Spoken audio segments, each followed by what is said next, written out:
Bogstown, south of 364. Both ways south of Olive to south of Manchester is still heavy, and it extends southbound again. Big Bend, midway down to Gravois is still slow. South 170, that's more of a backup from just south of Olive all the way to 64. Eastbound 64 coming through the Interbelt's typically heavy. Westbound 44 from Jefferson out through Kings Highway, from Jameson out through Elm, just a lot of busy traffic. 55 Arsenal to Bates, southbound approaching Z to McNutt, northbound approaching 67. You've got delays. Eastbound 64, a little busy east of the Poplar. Westbound 5570 at 203's backed up, and 44 between the bridges is heavy. Next update at 520 from the michaelsflooringoutlet.com traffic center.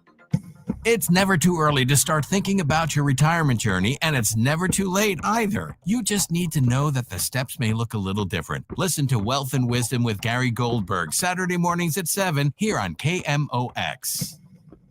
News, traffic, and the latest on the Redbirds. This is the Redbird Rush Hour on KMOX.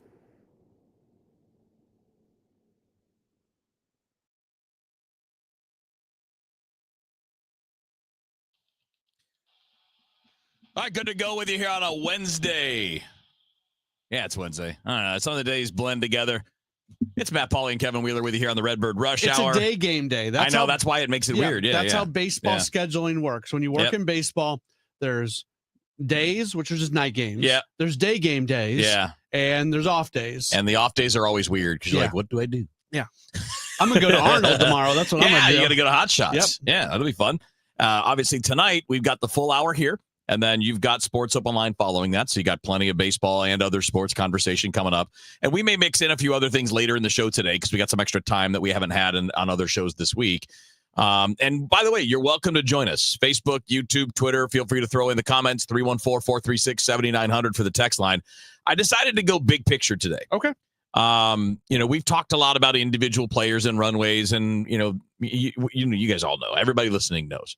So I'm going to zoom out a little bit. So right now, with a week and a half left to play, the Mets are on pace to win 84 games, and they are on pace to be the final wild card team in the National League.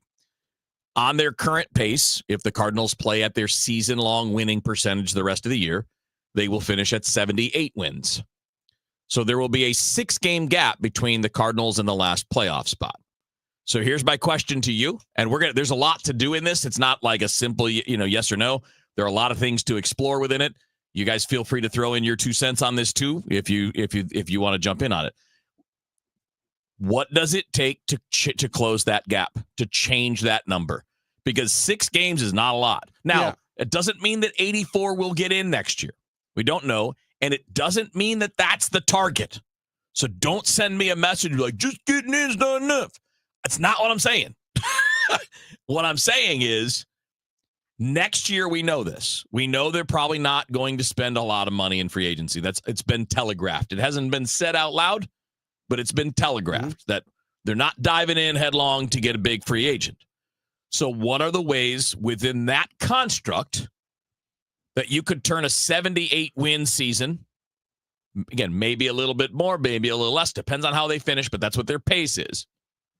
How do you change that from 78 to 84, 85? Yeah, and I think it's a really interesting question. I think it's a valid question. The only logic part of it that I would push back on a little bit is I don't think that is totally indicative of the season because they were sellers at the deadline. Yeah. They were on pace. They were on a different pace. They could have pace. been better, but they didn't do it. So I think that's the first, when you're talking about how do you knock down 6 games, the first part of my answer is, well, if you're not selling at the deadline, that's going to help a little bit. Is it going to make up 6 games? No, but maybe it makes up 1 or 2. Right. So that would be my first thing. So and let's assume though that that's part of this conversation. Sure. Right. That you do these things that we're talking about doing will keep you from selling at the deadline. Because I agree with you. That's a fair point, that if you did not sell at the deadline, you are probably at least a couple games better than you are, because we've seen, like yesterday, that game gets away because you're using guys that aren't very good in a close game. Yeah, the Saturday game of the Brewers game in the Brewers series, the same thing. Versus if you had kept Helsley, although the way he's pitched since then, maybe not so great. But like if he just pitched as he had here, if you had kept him and Maton and Steven Matz, well, you would have had the guys pitching in those other situations would be Riley O'Brien and Matt Swanson and Kyle Leahy, right? So the group is way different if you don't do that. So let's just that's a great point. That's a great thing to throw into this because maybe it's not actually a 6 or 7 game difference. And again, that's not the end goal. Right. What we're talking about, though, are the steps to getting back to being a team that can win the World Series. You don't just wave your Harry Potter wand and go from a roughly 500-ish team and say, yep, now this team's going to win the World Series. I was wondering where you're going with that when I heard Harry. Yeah. So having brought up what you did, which is a really good point, aside from not selling at the deadline, what are the realistic ways that the Cardinals can get back into that position to where you're a mid-80s win type team that will put you in the mix? Well, the other thing most years will get you in, but again, not the end goal, guys. Don't get mad at me. The other thing that's happened too that's notable is what if we would have gotten we've had this discussion, so I don't want to have the discussion again, but I'm just bringing it up.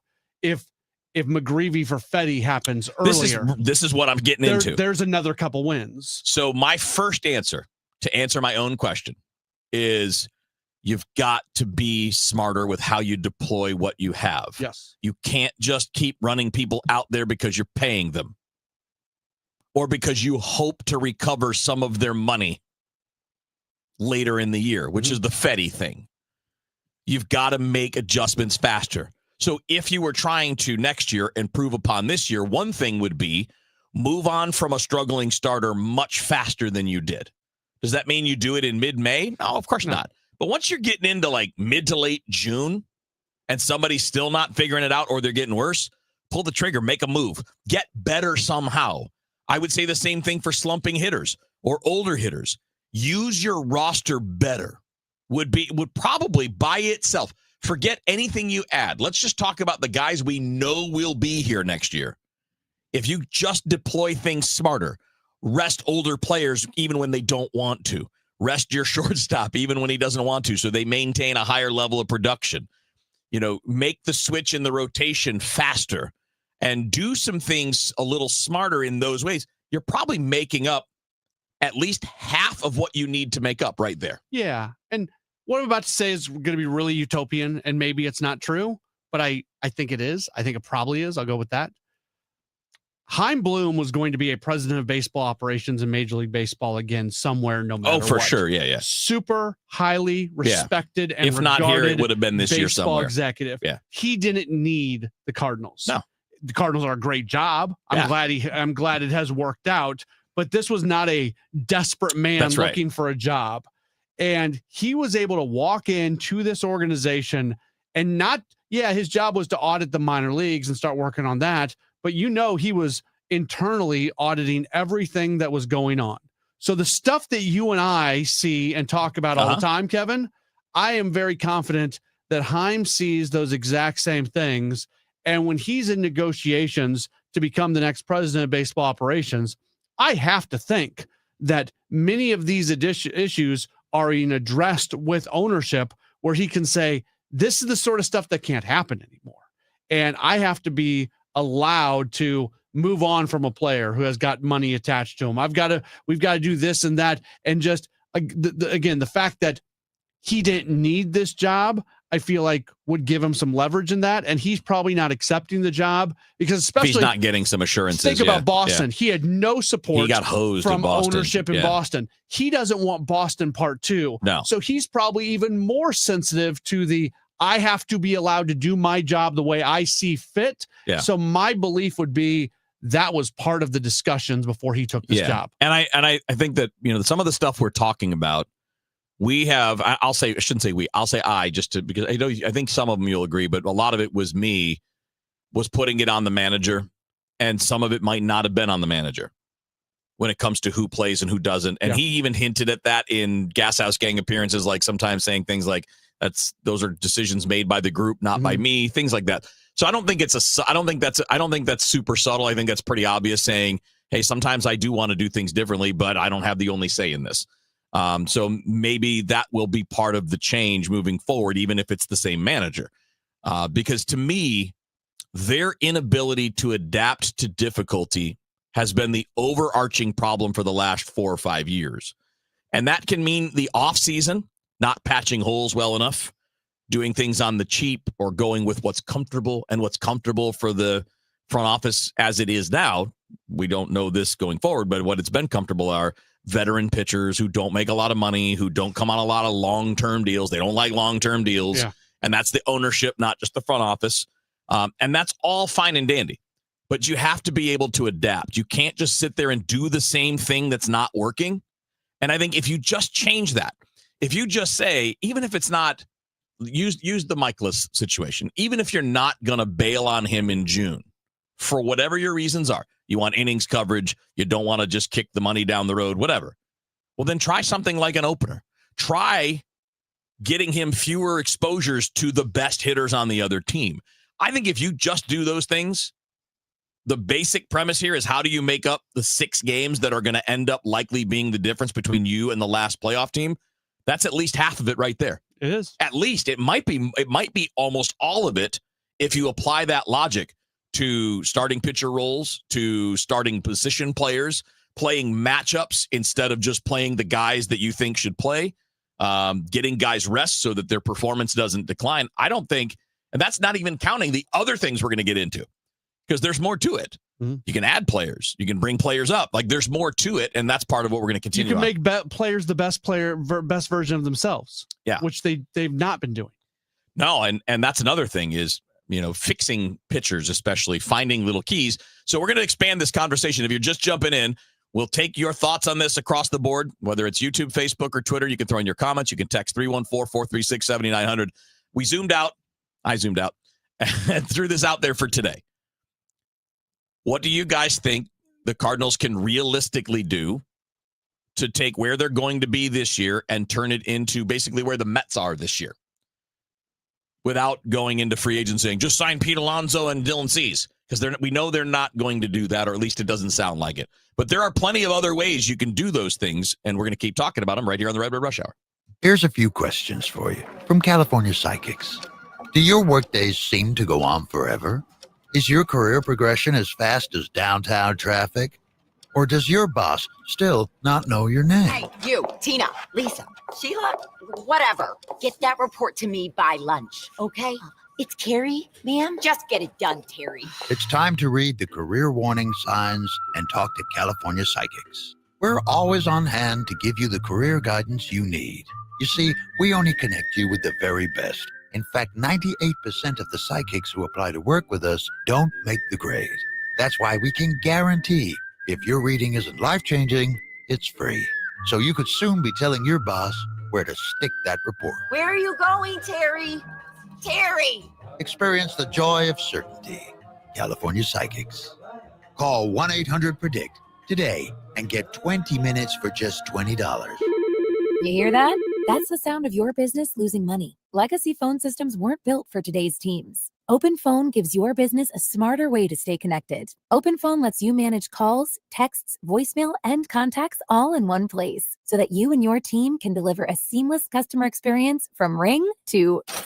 Need to take calls on the go? OpenPhone automatically transcribes, summarizes, and highlights next steps from every call, so you never miss a detail. Need insight into what closes a sale? With OpenPhone's AI call tags, you can instantly spot key topics like objections or pricing questions, and use those insights to coach your team and level up every customer interaction. And yes, you can bring your existing number with you for free. Keep your team in sync and your customers happy with OpenPhone. OpenPhone. No missed calls, no missed customers. Try OpenPhone for free at openphone.com/try and get 20% off your first 6 months. That's openphone.com/try. Openphone.com/TRY. Mint is still $15 a month for premium wireless. And if you haven't made the switch yet, here are 15 reasons why you should. 1, it's $15 a month. 2, seriously, it's $15 a month. 3, no big contrast. 4, I use it. 5, my mom uses it. Are you playing me off? That's what's happening, right?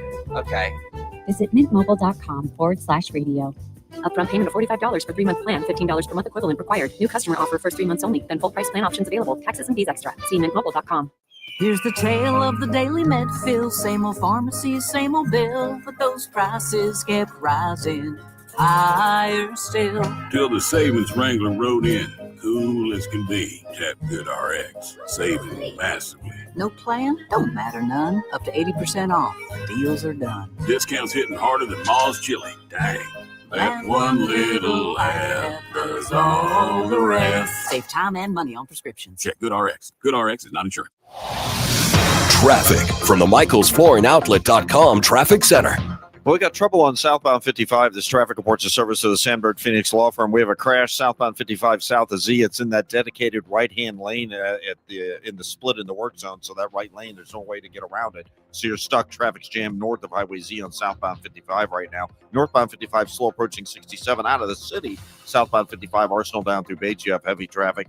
Westbound 64 still bogged down. Kings Highway out through Big Bend. Still slow from 170 all the way to 270 west of Clarkson, most of the way to Boone Bridge. Past Highway K and 364 out to 70. Southbound 170, bumper to bumper pockets from Delmar to 64. South 270, south of Page. Olive is backed up between Olive and a point almost at Doherty Ferry. Both ways are heavy. Southbound again, 44 to Gravois slow. 44 through Kings Highway.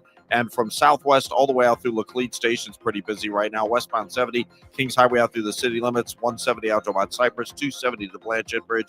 A to Z in Wentzville pretty heavy right now as well.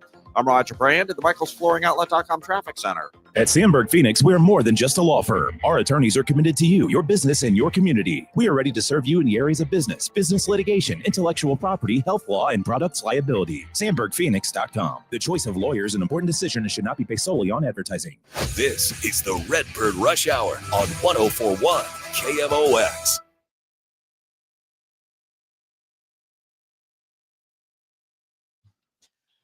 All right, Redbird Rush Hour here on KMOX. Matt Pauley, Kevin Wheeler with you here till 6. You got Sports Open Line 6 until 8 following that. If you want to join in the conversation, you can do that. If you're watching the stream on Facebook, Twitter, YouTube, and you can do it on a text line 314-436-7900 is that number if you want to join us in that direction. So the big topic, just to reset for anybody joining us, is the Cardinals are on pace to finish with 78 wins. That's just the current winning. That's their percentage. Although they're not winning many games right now. So that it might could actually change. be a stretch. It might be more. Right. I'm just saying that's their current pace based on the 484 winning percentage. And the Mets are on pace for 84. And they're going to be the last team in as things currently stand. Now, again, that could change for both teams in the last 8-9 days. Mets could get on a hot streak and maybe it's 87 instead of 84. But the point is, the difference between the Cardinals and a playoff spot is probably going to be 6, 7, 8 games. That's not insurmountable. No. Even if you're not going to throw big money around in free agency. So we not insurmountable going into next year. Just right. Make sure everybody understands the conversation. And beyond, the goal is not just squeaking into the playoffs. We know that. But we're going steps, okay? We're taking steps. We're not going to be like, let's jump straight to World Series, because it's not going to go that way. It typically doesn't for anybody. But they're probably not going to spend a lot of money. So what are the ways they can get more victories out of what they will have? One of the things we just talked about is maximize your roster with more rest for players, being more creative when you have a struggling starting pitcher, things like that. The other thing that could help change it, and you guys, dude, I'm telling you, Aaron, if you keep sending us doofy stuff, we're just going to ignore you, brother. All caps. Stop settling for the last playoff spot. How about this? Clean the wax out of your ears and listen. Just listen, dude. We literally just gave the disclaimer. So listen is all I'm asking you. It's a radio show. Listen, and you'll be okay. When you get angry and stop listening and put your own thoughts in there, it never goes well. Just stop. Nobody's talking about settling for anything. We're talking about steps to get back to where you want to be. It ain't like magic. And I love all this, the way this goes too, Matt. Sorry, I'm going to rant for a second. That's all right. But I love how this too is like unacceptable. Well, do you hold yourself to that standard? Any failure's unacceptable? You're all billionaires. You're all A+ students. You're all at the top of everything you do. No excuses.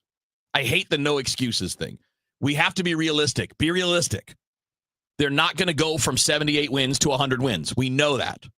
We're talking about how do you do some things between now and next year better to give yourself the chance to make a run. If they are an 85-win team next year and they get a wild card spot, and then that leads to them winning the division the next year, and that leads to them to having a deep playoff run, legitimate World Series contender the year after that. Yeah, that's a really nice trajectory for this team to get back on. This is the thing, and again, it's a little side topic, but it's important to the topic that we're talking about. The Cardinals kind of proved this already with the long run of success. The key to winning a World Series is being in the playoffs every year. Mm-hmm. The Dodgers needed how many years? A ton. To win a World Series? A long time. The Yankees are in every year. When's the last time they won a World Series? 2009. Okay, 2009. It's a long time ago with the top payroll in the sport for most of that. Yeah, they have spent billions in dollars. The Mets have a $340 million payroll, and they're hanging on for dear life. Okay, so the point here is it's not as simple as just build a World Series roster. That's not how it works. The way to win the World Series is to be in the playoffs all the time. Be in there all the time. And look at Milwaukee and all the success they've had. Do they have a title?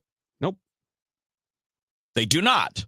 And I don't think they're going to have one this year. This is the thing. So again, but the point is you have a chance if you're always in there. And the Cardinals showed that from the early 2000s until about 5 years ago. And the way you create a roster where you're in every single year is by developing a large portion of your roster with impact players. And that's what the Brewers have been able to do. Now, what the Brewers can't do is step outside and add impact players. They did once with Christian Yelich, but that was right as they were at the beginning of their window. They really haven't done it since then. Yeah. So we want to see the Cardinals get to a point where they feel like they're a player or two away from being that legit World Series contender, and then they can That's when you go get the dude.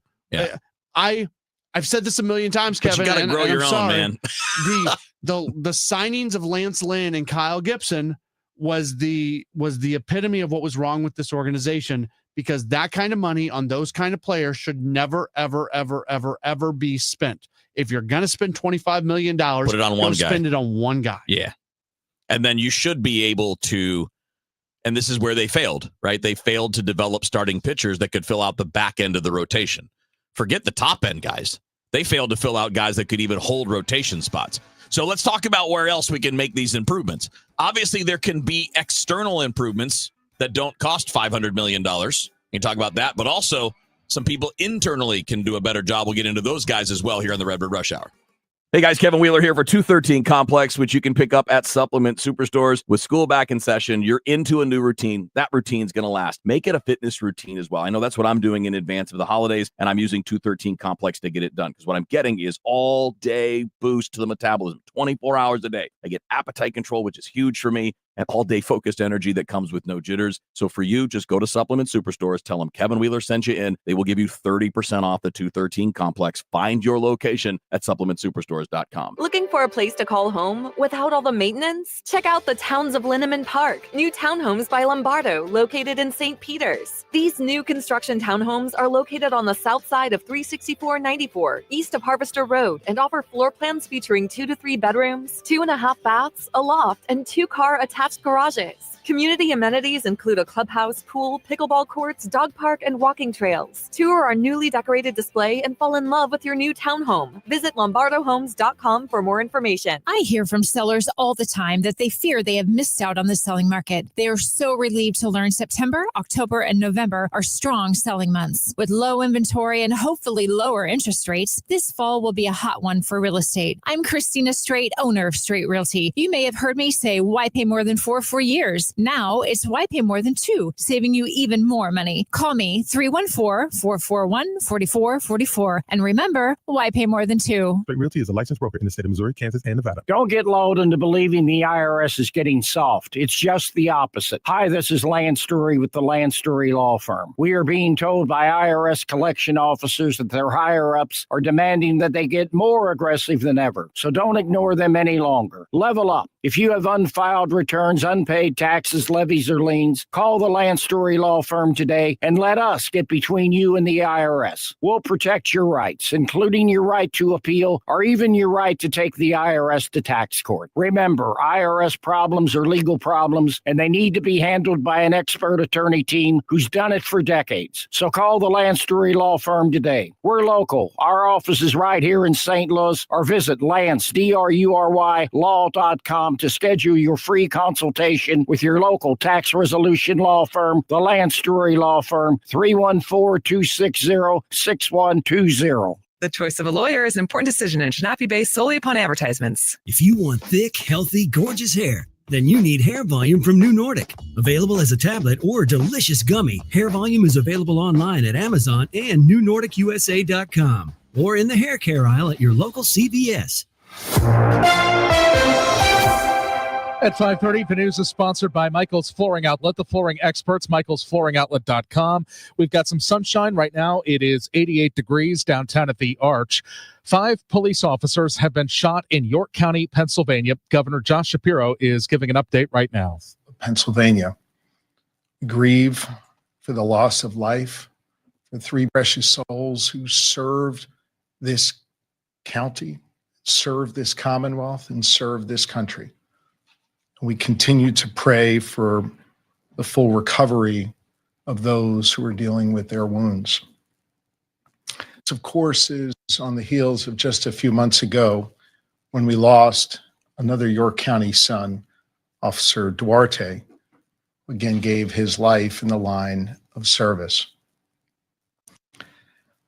I had the opportunity with the Lieutenant Governor and Senator Phillips Hill, Representative Grove, and your 3 county commissioners to spend some time with the families of those who've been impacted by this violence today. I think it's important for you to know that these families who are dealing with, they're grieving right now and they're suffering right now, took time to tell us how proud they are of their loved ones who put on a uniform to keep us safe. It's an extraordinary thing that these law enforcement families do. They support the individual who puts on the uniform and runs toward danger. They're there for them when they leave in the morning, and they pray throughout the day that they will come home at night. So I hope as this community comes together, as I know it knows how to do, and prays, that we think not just about those who wear the uniform, but those who stand behind and next to those who wear the uniform every day.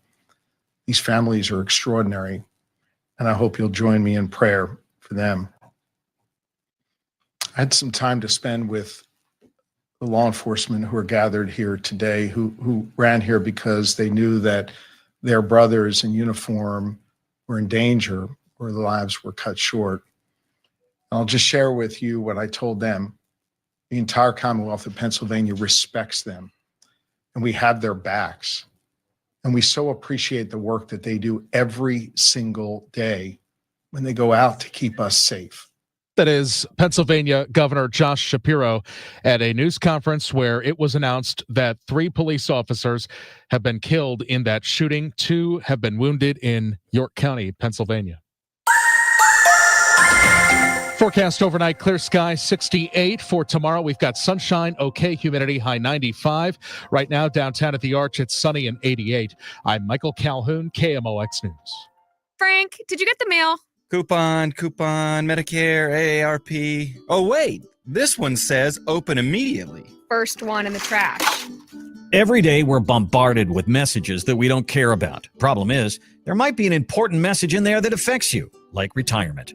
For example, on September 23rd and 25th, Steve All of the All Financial Group will be hosting a Taxes in Retirement seminar at Stone Summit. From the big beautiful bill to taxes on your Social Security, Steve will cover it. It's a complimentary event, but seating is limited, so reserve your seat today. Call 636-230-8824 or online at yourmoneymattersstl.com. What about this coupon for a new lawn service? We live in a condo. So? On the 3rd floor. Mom always said I shouldn't have married you. Investment advisory products and services made available through Impact Partnership Wealth, LLC, IPW, a registered investment advisor. Neither the firm nor its agents or representatives may give tax or legal advice. Individuals should consult a qualified professional or guidance before making any purchasing decisions. Feel like everything's clouded by doubt? Visit CaliforniaPsychics.com. Our psychics are available to talk 24/7, and we guarantee if it's not life-changing, it's free. Experience the joy of certainty. California Psychics. Check the back seat. Check the back seat. Gets in your head, right? Good, because every year dozens of children are forgotten in the back seat. Cars get hot fast and can be deadly, so get it in your head. A message from NHTSA and the Ad Council. I'm Ed Evans, CEO of Consumer Cellular. We're dedicated to serving people 50 and up like me. Our needs are different. Big Wireless wants us in an unlimited plan, but if you're not using all that data, you're probably getting used. At Consumer Cellular, we're focused on affordable, reliable plans, including data that suits your needs, not ours. Our plans start at just $20, and you'll get the best customer service in the business. Call 1-888-FREEDOM, visit consumercellular.com/facts or a store near you. Plans include $5 credit for auto pay and e-billing. See site for additional facts. Hey guys, Glover here with my friend Mark Cantor at Cantor Injury Law. So as you know, I'm a lawyer, so I take this very seriously. Mark is a great attorney. He has a great team. He is from St. Louis. He is local. Call 314-628-9999 or visit cantorinjurylaw.com. The choice of a lawyer is an important decision and should not be solely based on advertisements. You're listening to Leaf Filter Radio, and the guru of gutter protection himself, Chris Coonahan, is here to take your most pressing leaf-related questions. Hey, everybody. Chris here. I understand we have Ron on the line. Ron, where are you calling from? Uh-oh. Ron, are you calling from a ladder? Well, I was. I wanted to ask Chris what I need to do to get my gutters ready to have leaf filter installed. Oh, Ron, you don't have to do anything. A Leaf Filter Trusted Pro will come out and clean out your gutters, realign and seal your gutters, and install Leaf Filter, America's #1 gutter protection system. So I didn't need to get on this ladder? Ron, Leaf Filter Trusted Pros are in your neighborhood and ready to help. Just visit leaffilter.com/deal to schedule your free gutter inspection and get up to 30% off. Thank goodness. What was that site? That's leaffilter.com/deal for your free gutter inspection today. See representative for warranty details. Promotion is 20% off plus a 10% senior or military discount. One discount per household. You're listening to the Redbird Rush Hour on 104.1 KMOX.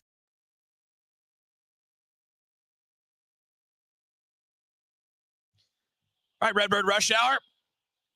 Matt Pauley, Kevin Wheeler with you here, taking some of your comments. If you want to throw them in there, Facebook, YouTube, or Twitter. We're just talking about how you make up the ground that you're going to be missing this year when it comes to making the playoffs. And it may or may not happen next year, but my opinion is that it can, even without big expenditures. I would agree. Which we assume are not going to happen because it sounds like the team is not planning on doing that just now. And I understand it. At some point, their payroll is going to have to get back to the range it used to be. Can I give you my pie in the sky hope? What's that?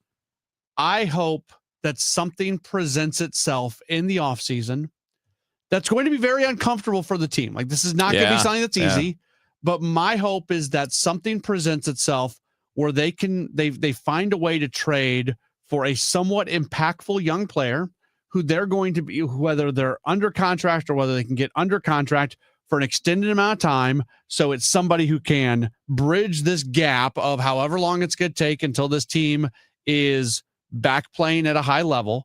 So you bring in a known player that helps out ticket sales a little bit. And it's somebody who you're not relying on to be like the savior for just next year. Yeah. Be really interesting. Now, Brian Smith throws up a really good idea. Said they need to find their version of the Jonathan India for Brady Singer deal. Yeah. So this past offseason, the Reds traded Jonathan India to the Royals for Brady Singer. The Royals felt like they were in a position they had pitching, and the Reds needed pitching and felt like they had extra position players. So they made that swap. That would be a great deal if you were able to move one of your current redundant hitters, ideally one of your lefty bats, for a similar, so like Brady Singer, 28 years old at the time of the trade, very solid. He's not an ace, but he's a combined 3.8 ERA-ish over 60 starts the last 2 years. So he's basically your Sonny Gray, like that level of that level of performance. Actually better this year when you look at ERA. So yeah, that would be a great kind of trade where you don't increase payroll by going out and spending, but you're filling a need that you have from an area of depth. That would be great. That's a great idea, Brian. If you're going to pull that, Brendan Donovan probably has to be part of that deal. Probably does. Yeah. Yeah. I mean, thinking about it, like Donovan's to me a better player than Jonathan India, but it's not a huge gap. They're different players. Would you do like if we could go, pop in the Wayback Machine? Yeah. Would you do Brendan Donovan for Brady Singer straight up? Okay. Yeah. Given age and need. Yeah, for sure. I think I would too. Yeah. Because you had the players to fill in. Now, again, there's nothing against Donovan, but the point that we're making here is you got to give quality to get quality. And that's going to be an interesting task for Chaim Bloom as we go along. I can tell you this, though. If that type of deal happens, if we take, maybe not so much right now because Brady Singer's 14-10 with a 3.86 ERA, and I think most people can be pretty accepting of who he is. But last year, dude's got a 9-13 record, and record means nothing. Yeah, it doesn't. Means nothing. But if they were to trade Brendan Donovan for a guy who is 9-13, there's the social media reaction from a certain corner of the fan base would not like it. Yeah. And I'm going to do, when we get close, we get some time here, I'm going to do a deeper dive to look at organizations that actually have some pitching depth. Yeah. That you can do it. Haven't done that yet because the season's not over yet, and then we'll see where that goes. All right, real quick, we're going to do a check of traffic, so we'll see what's going on in and around downtown St. Louis, and we'll get right back to the Redbird Rush Hour. Traffic from the MichaelsFlooringOutlet.com Traffic Center. Well, we've still got trouble on southbound 55. This traffic reports a service of McKelvey Homes, just typically out of the typical delays out of the city, Gasconade Bates. But we do have this jam south of M to south of Z, just south of Z. The right lane shut down by an injury crash in that work zone. So stay to the left as you get to that lane split of South 55 and Jeffco. Westbound 64 Kings Highway headed out through McCausland's heavy. Lindbergh out to 270. Slow, a little busy at Topgolf. 364 out to 70 after that. South 270 and North 270 from about Olive to south of Manchester, still pretty busy. South 170 jammed at the Parkway. Eastbound 64, slow stuff east of Lindbergh. It's jammed through the Interbelt, of course, briefly. Westbound Highway 70, just A to Z about the busiest part there. 364, Youngerman through Mid Rivers is a little heavy. North 170, 70 up through Airport Road's a little slow. Westbound 44, a little busy between the bridges downtown. I'm Roger Brand at the MichaelsFlooringOutlet.com Traffic Center. This report is sponsored by McKelvey Homes. Hi, I'm Jim Brennan at McKelvey Homes. Have you always wished for a brand new home in an established neighborhood? Select one of our move-in ready custom homes throughout St. Louis, or we will build on your lot. Visit McKelveyHomes.com and move up to McKelvey. All right, back into the Redbird Rush Hour. We've already addressed a couple of angles on this. Better use of your roster, taking struggling starting pitchers and being more creative with them, whether it's using an opener while they're struggling to have them face the top of the order fewer times. Like that, those kinds of things alone, resting players a little bit more, playing matchups a little bit more, could certainly help you win a few more games. Getting more pitching. I think Mark. Here, I'll put it up on the screen. Mark put it in there. He said, pitching. Yeah, they need starting pitching. Now, some of it can come from within, but I don't think all of it can if you're going to be good. Okay, so right now, the only guy who has not pitched in the big leagues, who I'm confident can be a contributor in the rotation next year, is Quinn Matthews. Yes. And I think Doyle will be in that conversation later in the year, barring when injury. I say next year, I mean start early. of the season. Yeah, early. Doyle will be in that conversation later in the year next year, barring injury. Maybe, but we said that about Matthews for the. No, that's true. I was convinced that Quinn Matthews. That was the injury, though. That's my point. Is barring the injury, Doyle will have the stuff to get people out. And still had a fair amount of runway. But it impacted his command. He was a different dude after that shoulder thing. He couldn't throw strikes, and that's not normal for him. If you look at last year, he was a strike thrower. So, barring some physical setback, I would think Doyle will be in the conversation late next year, second half of next year, since he's already at Double-A. Like, they're not playing around. Like, they know he's good enough to get Double-A hitters out right now. So it'll be interesting to see what that develops as. But that's not what we're talking about for early in the year, right? We're talking more about early in the year. Yeah. Another thing would be, and this is a simple one, right? So think about what this team might have looked like, and maybe you get another win or two from what you have if you called up J.J. Weatherholt when Brendan Donovan got hurt. So having another impact talent on the team, using your full team.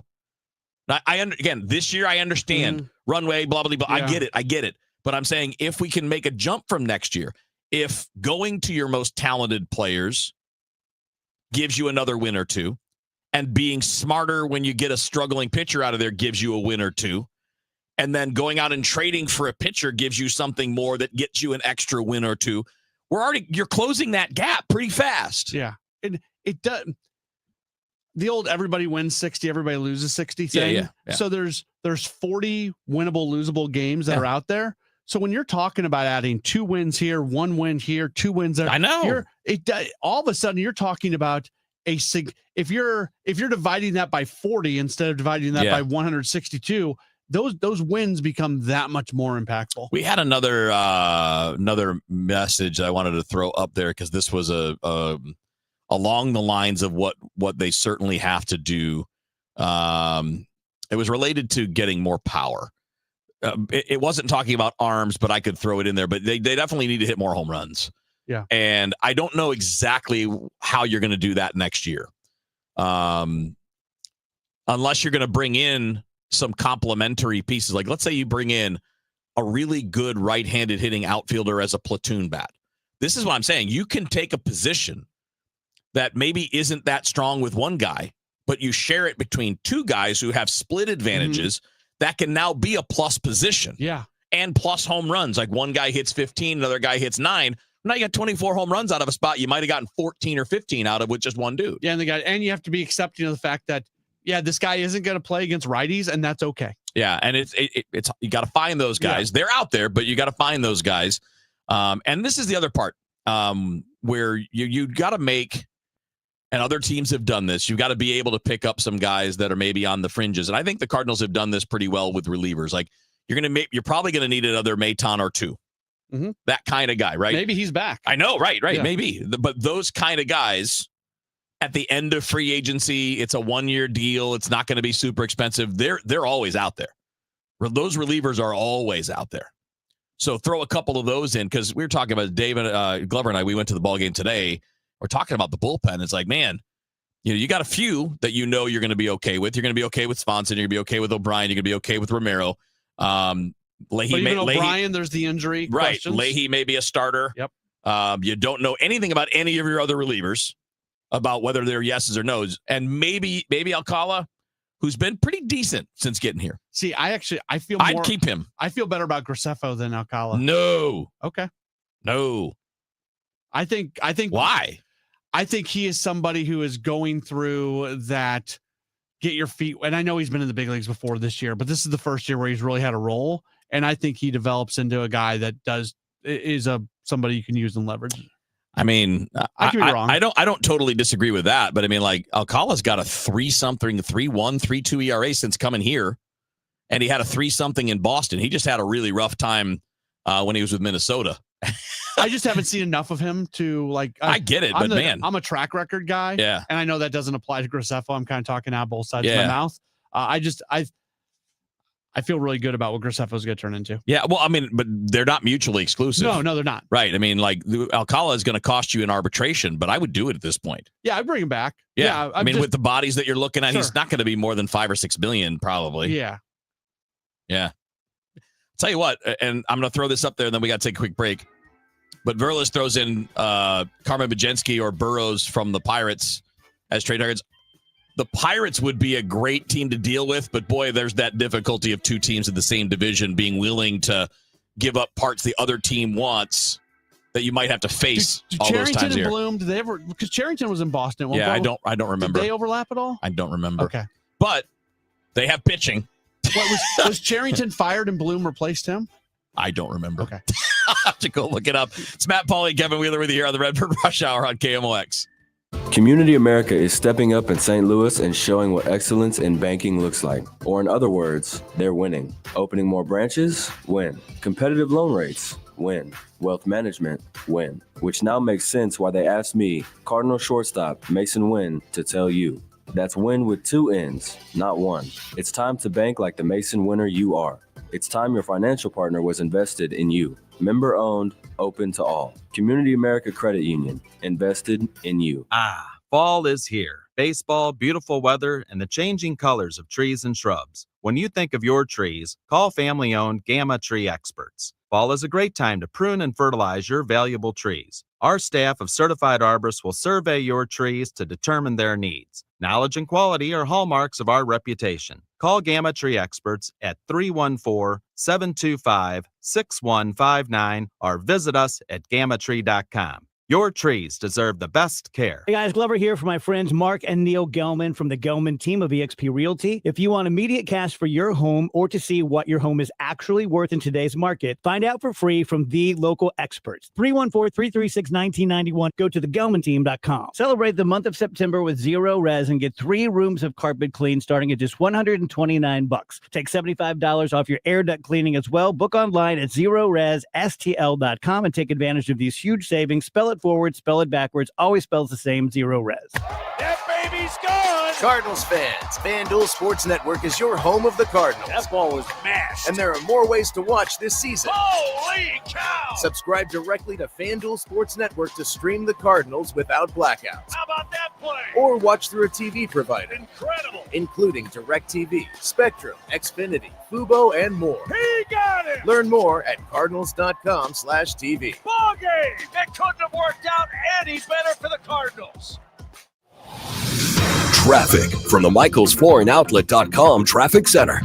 Well, good news on southbound 55. Just about 2 minutes ago, they cleared that crash south of Z. You're still jammed midway down from M to Z, but hopefully it'll thin out pretty quickly. Still a little busy around Gasconade Bates out of the city. Westbound 64 from Kings Highway headed out to Big Bend. Still heavy. Lindbergh to 270 slow. And Lake St. Louis Boulevard out to 70. Still some heavy stuff. Westbound 70 a little crowded. Earth City to the Blanchette Bridge, just A to Z in the Wentzville area. 270 southbound Olive to Ladue slow. North 270 Clayton Road to almost Olive is busy. That's heavier northbound now. If you're on southbound 170 delays the Parkway, eastbound 64 backed up through the Interbelt, westbound 5570, a little jam at 203 in that work zone. I'm Roger Brand in the MichaelsFlooringOutlet.com Traffic Center. You're listening to the Redbird Rush Hour on 1041 KMOX.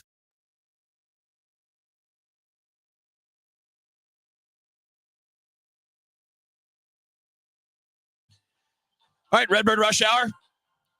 Matt, Pauley, Kevin Wheeler with you here. What do you got coming up on Sports Open Line, dude? We got a lot coming up today. Bernie's going to be with us at 6:20. Howard Richards, the Mizzou football radio analyst, he's going to be on at 7:05. One of the best human beings ever. Such a good dude. Yeah. Such a good dude. Can't wait to talk to him. We'll hear a little bit from Doug Armstrong. He met with the media today. Blues training camp is opening up tomorrow. So a lot going on. And just another reminder that tomorrow we are going to be at Hot Shots down in Arnold. And we would love for folks to stop on by. I'll be doing the Redbird Rush Hour, my part of it, during the 5 o'clock hour. Then Sports Open Line, Tima Baumgartel from City SC will be there signing autographs, taking photos, all of that. So especially for, for parents with kids that maybe have soccer, get done with soccer practice tomorrow. You're in the South County area, head on over to Hot Shots in Arnold, say hello, get yourself a burger and a beer and be good. In closing our topic today, it's interesting that it feels like, and this is not meant to be a shot at anybody. It's just more of like an observation that St. Louis has known nothing but good baseball for so long. Yeah. That I feel like we are always trying to explain what normal franchises go through to people that aren't used to it. So I put this on a text with us, you and me and Tom and our boss, Steve Moore. And I said, basically, look, if you're under age 45, you've not had to watch the Cardinals retool, rebuild, or fix anything because they've been a contender your entire adult life. Yeah, so the first team that I have a super emotional connection to is the 96 Cardinals. I'm 43 years old right now. So in 96, I was 14 years old. So the stuff that happened in the early 90s under Joe Torre, like I understand what happened during that period. You didn't experience it. I went to games with my dad, but right. I don't have an emotional connection to that. Right. I don't remember things that were happening. That's almost like history that I learned, not experienced. My St. Louis Cardinals experience begins in 1996 when I was 14 years old. It's been pretty darn good since 1996. Yeah, I mean, for a lot of reasons, like the late 90s, there weren't any championships, but you had McGuire. Yeah. And then after that, you had the MV3 and, 100-win seasons and all that kind of stuff. And then you had a World Series. And then you kept on being good for another 10 years after that.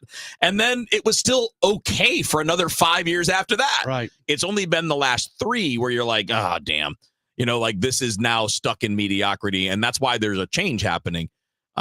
It's just interesting because, and this is not, again, not blaming anybody. It just shows you how long it's been since these types of transitions needed to be made. And it is fair to assess blame because the Cardinals sat there and said, our model's working, so we're not going to change it. 100%. So while everything else is changing in the industry, the Cardinals said, we're just going to keep doing it the way we've always done it because it works. And you had impactful, profound players like Yadier Molina and Adam Wainwright there to almost shepherd the organization during that period where actually the stuff that was going on below the water that we couldn't see, it wasn't good, but they lifted everything up. Yeah. And then all of a sudden those guys walk out the door and you sort of realize where the organization is at. And if there would have been a pivot earlier to keep up with the industry, the team would not be in the spot that they're in right now. That is a fair criticism. No, it's 100% true. But it's also not unique to the Cardinals. No. I think maybe that's the bigger point. Doesn't mean anybody has to like it. Yeah. It's okay to not like it, but just understand what you're seeing, that, your bad version of the Cardinals is a 500-ish team, not a 100-loss team. Well, they did 72-win season 2 years ago. Yeah, but that's not that far off compared to what a lot of teams go through. It's pretty wretched. Yeah, trust me. I'm a Detroit Tigers fan by birth. I've seen way worse. I've seen years where you're like, 90 losses? That's not so bad.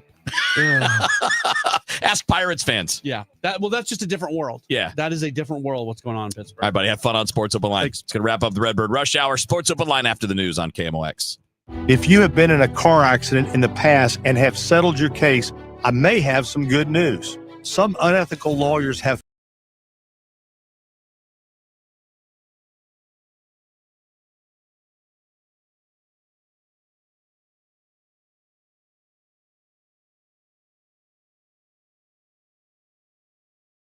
good news. If this happened to you, we will sue these lowlifes and fight to get all your fees back. And then look and see if these bottom feeders also malpracticed your case and sue them for that too. You have nothing to lose and everything to gain. Visit forthepeople.com for a free consultation or call Pound Law on your cell, pound 529. If someone does this to you, call the Bar Association and report them. Let's fight these bums. Morgan & Morgan, forthepeople.com. Injured? Dial Pound Law or visit forthepeople.com for an office near you. You're listening to Leaf Filter Radio, and the guru of gutter protection himself, Chris Coonahan, is here to take your most pressing leaf-related questions. Hey, everybody. Chris here. I understand we have Ron on the line. Ron, where are you calling from? Uh-oh. Ron, are you calling from a ladder? Well, I was. I wanted to ask Chris what I need to do to get my gutters ready to have leaf filter installed. Oh, Ron, you don't have to do anything. A Leaf Filter Trusted Pro will come out and clean out your gutters, realign and seal your gutters, and install Leaf Filter, America's #1 gutter protection system. So I didn't need to get on this ladder? Ron, Leaf Filter Trusted Pros are in your neighborhood and ready to help. Just visit leaffilter.com/deal to schedule your free gutter inspection and get up to 30% off. Thank goodness. What was that site? That's leaffilter.com/deal for your free gutter inspection today. See representative for warranty details. Promotion is 20% off plus a 10% senior or military discount. One discount per household. I'm Tom Ackerman with this month's Siteman Cancer Center Spotlight, focusing on the Siteman Kids program at St. Louis Children's. I think we're definitely one of the top brain tumor programs in the whole country and in the world as well. We are the top program in Missouri that has trained pediatric neuro-oncologists. Thanks to Siteman Cancer Center, national leaders in cancer. For more information, go to siteman.wustl.edu. The KMOX City SC Soccer Showcase, presented by Michelob Ultra, is back. Next stop, Hot Shot Sports Bar and Grill in Arnold, Thursday, September 18th. A limited number of fans can get an autographed picture from City SC player Timo Bunkardel. Win great prizes, enjoy great food and a cold drink. Hot Shots in Arnold is the place to be, Thursday, September 18th from 6 till 8 p.m. for the City SC Soccer Showcase, presented by Michelob Ultra. For more info, KMOX.com/events. Traffic from the MichaelsFlooringOutlet.com Traffic Center. Well, we're looking a lot better out there. If you're westbound on 70 leaving the city, it's a good run all the way out through. Take it from A through 61. It's just kind of slow, A to 61, and that's all she wrote there. Southbound 170, still bogged down just from Brentwood to 64. Eastbound 64, 170 into Bob Big Bend, still busy. Westbound 64, I'll call it the Tam overpass out to Big Bend, slow. It's a little crowded at Lindbergh, a brief slowdown at Topgolf, and then west of Lake St. Louis Boulevard out to 70, still kind of busy. South 270 is cleared out, but North 270 is still slow from just south of 64, most of the way up to Olive in the work zone. Southbound 55, a little heavy around the bend at Arsenal. Gasconade Bates a little off the pace, and there's still a little jam up, not even midway back to M down through Highway Z because of that earlier crash we had southbound south of Z. They cleared it. Northbound 55, a little busy road work at 67, and westbound 5570, a little jam approaching 203 due to the road work there. I'm Roger Brand at the MichaelsFlooringOutlet.com Traffic Center. News, talk, cards. KMOX AM St. Louis, KMOX FM Hazelwood. Always live on the free Odyssey app. multiple police officers killed in Pennsylvania. This is an absolutely tragic and devastating day. The Fed cuts its key rate. Job gains have slowed and downside risks to employment have risen. Warning from the former CDC director. I believe preventable diseases will return. This is the CBS World News Roundup Late Edition. I'm Jennifer Kuiper.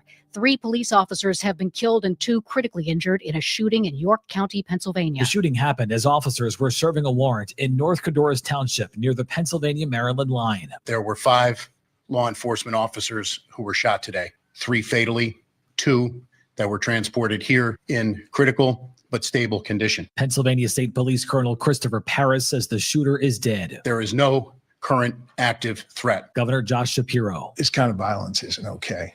We need to do better as a society. We need to help the people who think that picking up a gun, picking up a weapon is the answer. Matt Piper, CBS News. The Utah man charged with shooting to death conservative activist Charlie Kirk 1 week ago today did not want to be shot by police. Washington County Sheriff Nate Brooksby says Robinson agreed to surrender with his parents by his side as long as it was done peacefully. He knew he was going to get caught. He didn't want a big SWAT team hitting his parents' house or his apartment. He was truly fearful of being shot by law enforcement. So that the conditions were as relaxed and comfortable and almost to the point of, inviting. Students at Utah Valley University, where Kirk was fatally shot, returned to classes today. And Disney's ABC says it's pulling Jimmy Kimmel's late night show indefinitely after comments about Charlie Kirk. For the first time this year, the Federal Reserve cuts its key rate by a 0.25 percentage point and signals more possible cuts. President Trump has been pushing Fed Chair Jerome Powell to do this sooner. Powell saying, I think we were right to wait and see how tariffs and inflation and the labor market evolved.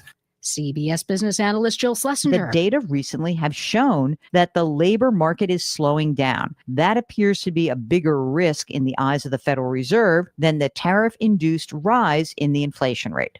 Ousted CDC Director Susan Menares testifies on Capitol Hill that she was fired over a vaccine-related dispute with Health and Human Services Secretary Robert F. Kennedy Jr. And I was directed to only work with the political appointees that he had put in place at CDC and not to speak or work with career scientists. On September 4th, HHS Secretary RFK Jr. told Capitol Hill lawmakers that he told Menares she had to resign because, in his words, he asked her, "Are you a trustworthy person?" And she said no. Stocks closed mixed on Wall Street. Now this. Sponsored by Progressive Insurance. Get renter's insurance to protect the things that make your place a home, including coverage for theft or damage. Visit Progressive.com. At 6:03, we've got sunshine right now, 87 degrees downtown at the Arch. Our top local story, the Missouri First map includes a major constitutional error. Across the United States, every voter has one congressman who represents them in their district. However, according to the bill making the Missouri First map the state's new congressional map, residents in a small area southeast of Kansas City labeled KC 811 in the bill are in both the 4th and 5th congressional district, technically giving them 2 congressmen. Democratic State Senator Brian Williams reacts. To think that not only did we violate the precedent of this process, that could potentially be a map that's not deemed as constitutional. As the legal challenges against the bill pile up, Governor Mike Kehoe has yet to sign it. Sean Malone, KMOX News. KMOX has reached out to a spokesperson for Governor Kehoe asking about the error, how it could be rectified, and we're awaiting a response. Bi-State Development is looking to increase the frequency of transit services in St. Louis County. In order to do so, they'll need to increase the amount of funding by raising rates. CEO Talby Roach. A 30-month service increase, which contemplates the whole thing for 30 months, is nearly $25 million. So includes service for the whole 30-month period of time, includes the sales tax shortfall. The county council says they'll later have a meeting of the committee of the whole to discuss this plan. On the last night of his life, Sewell messaged, "What if I told you I could come home right now?" The chatbot replied, "Please do, my sweet king." Missouri Senator Josh Hawley hearing testimony from parents whose children have either committed suicide or been permanently injured from engagement with AI chatbots. And Hawley wants to pull back the layers to show just how harmful artificial intelligence can be. It's time that the country heard the truth about what these companies are doing about what these chatbots are engaged in, about the harms that are being inflicted upon our children. And for one reason only, I can state it in one word: profit. Pauley invited Mark Zuckerberg to testify, but he did not show up. The senator says last week, 2 whistleblowers from Meta testified that Meta knows absolutely that its platforms harm children. In fact, Meta has gone so far as to suppress studies that show that its platforms harm children. What's the goal across all of Meta's platforms?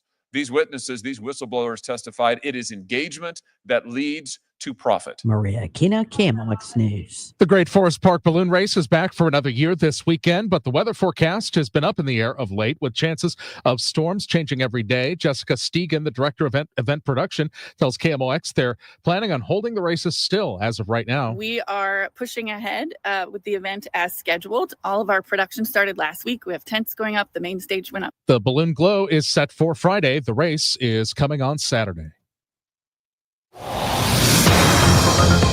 6:06, let's get you to Roger Brand for a check on the drive. Michael, this traffic reports the service of Anderson Hospital. We'll start in Metro East. Westbound 5570, you have a bit of a backup approaching 203 into Exchange, where that emergency repair work's going on. Westbound 64, just kind of slow from about Clayton Skinker, headed out through Big Bend. Eastbound 64 around the Interbelt, a little busy. South 170, slow at Brentwood. It's cleared in St. Charles County. Westbound 70 is great, just a little busy passing 61. North 270, we had a crash south of Olive, so North 270 slow from 64 up into that area. Not jammed, just slow, but southbound is already cleared out. And southbound 55 is a little heavy around Highway Z and Peevely, and that's due to a recently cleared crash. I'm Roger Brand at the Michael's Flooring Outlet.com Traffic Center. Serving the Metro East region with excellence, Anderson Hospital is proud to be named one of Newsweek's World's Best Hospitals for 2025. Experience world-class care close to home. AndersonHospital.org. Stays quiet as we head into the evening. Temperatures are quite warm, but we will sink back into the mid 80s over the next couple of hours. Mostly clear skies. 68 will do it for the low. On Thursday, partly to mostly sunny skies. It's hot, but once again, the humidity levels are okay.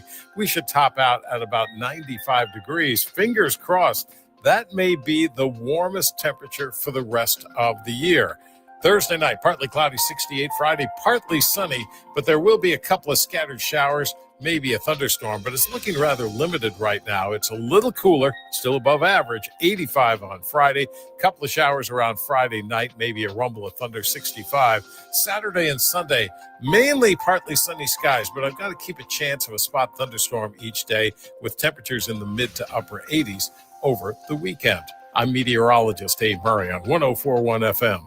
KMOX. We've got sunshine right now. It is 90, 87, feels like 90 downtown at the Arch. I'm Michael Calhoun, KMOX News. Come on, let's get going now. From KMOX Sports. We're primed and ready. All day, baby. Man, let's go. This is the Gray Bar Sports Open Line. Gray Bar, your distributor for electrical and datacom needs. On 104.1 FM, KMOX. All right, here we go on a Wednesday night. Welcome into the program. It is a Gray Bar Sports Open Line right here on 104.1 FM, KMOX. Your home for the Cardinals. You're home for a bunch of other things as well, and we're going to be talking more about that as Cardinal season is coming to a close. About a week and a half left in the year. We'll still have lots of games for you here on KMOX, whether it's football games from Westwood One, whether it's the Billikens.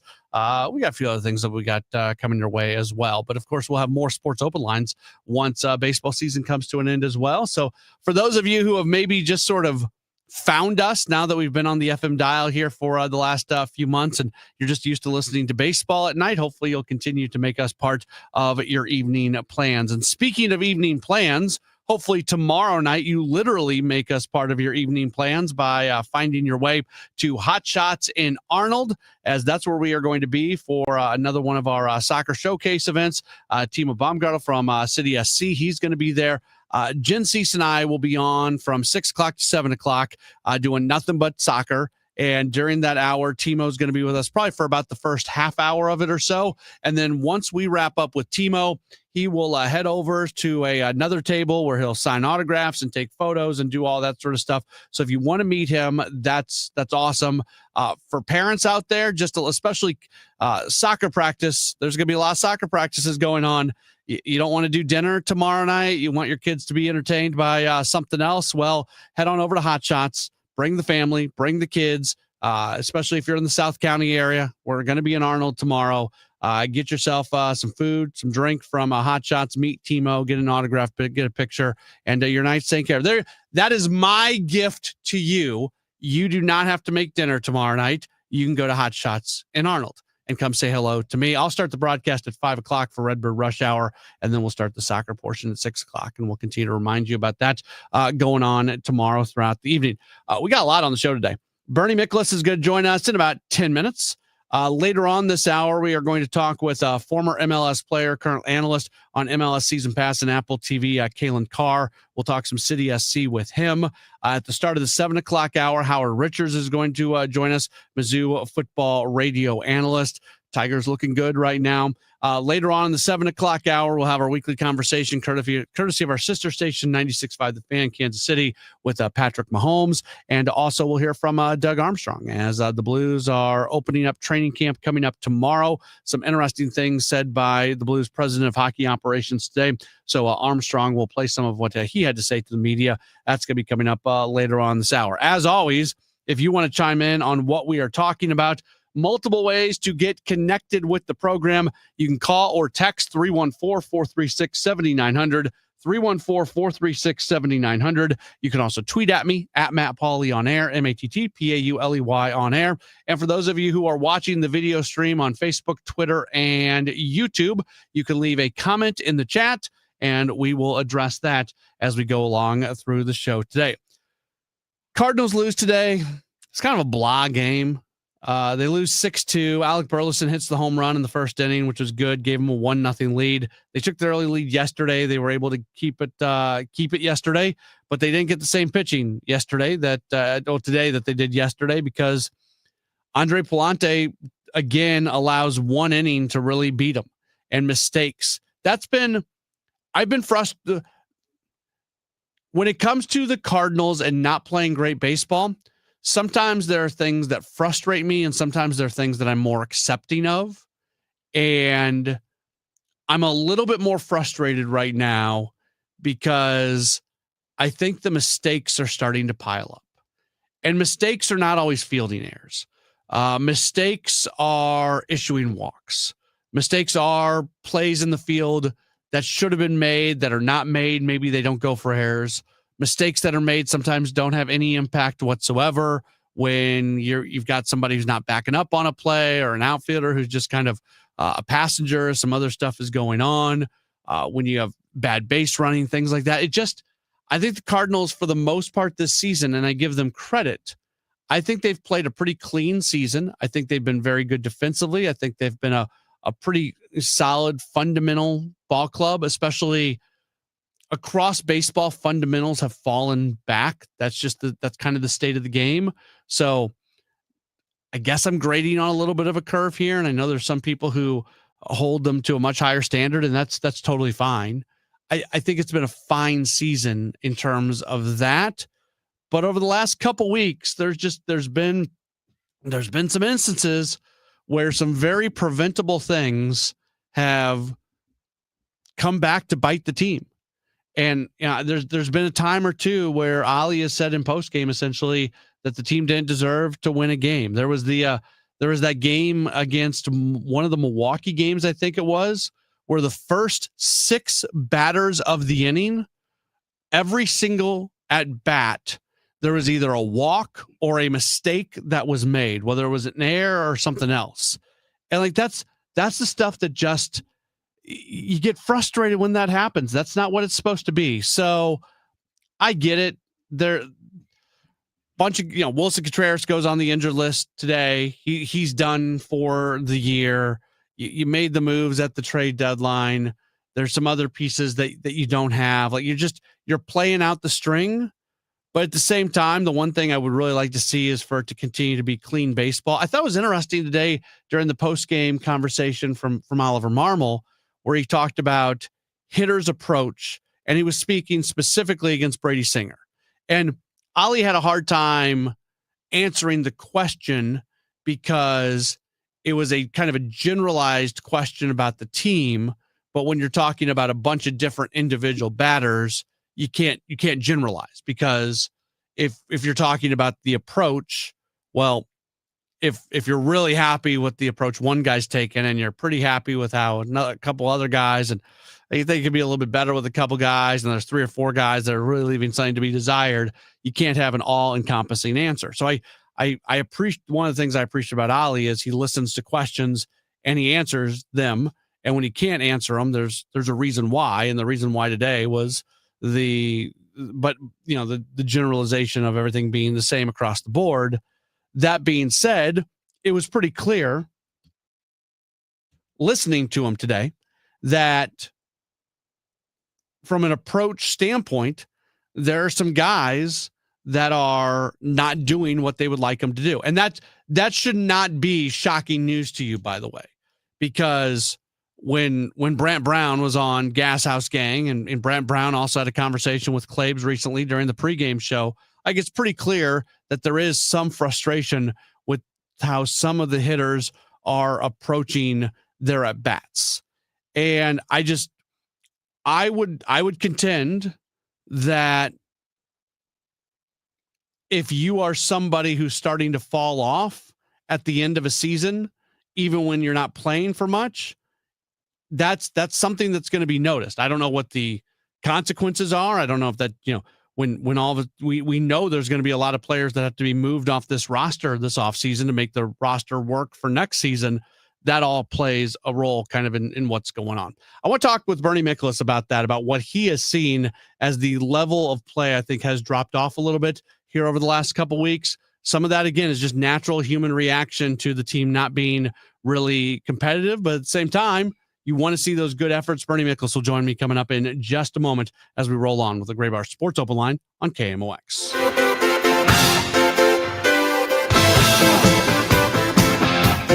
Don't get lulled into believing the IRS is getting soft. It's just the opposite. Hi, this is Lance Story with the Lance Story Law Firm. We are being told by IRS collection officers that their higher-ups are demanding that they get more aggressive than ever. So don't ignore them any longer. Level up. If you have unfiled returns, unpaid taxes, levies, or liens, call the Lance Story Law Firm today and let us get between you and the IRS. We'll protect your rights, including your right to appeal or even your right to take the IRS to tax court. Remember, IRS problems are legal problems, and they need to be handled by an expert attorney team who's done it for decades. So call the Lance Story Law Firm today. We're local. Our office is right here in St. Louis, or visit Lance, DRURY, law.com to schedule your free consultation with your local tax resolution law firm, the Lance Story Law Firm, 314-260-6120. The choice of a lawyer is an important decision and should not be based solely upon advertisements. You're listening to Leaf Filter Radio,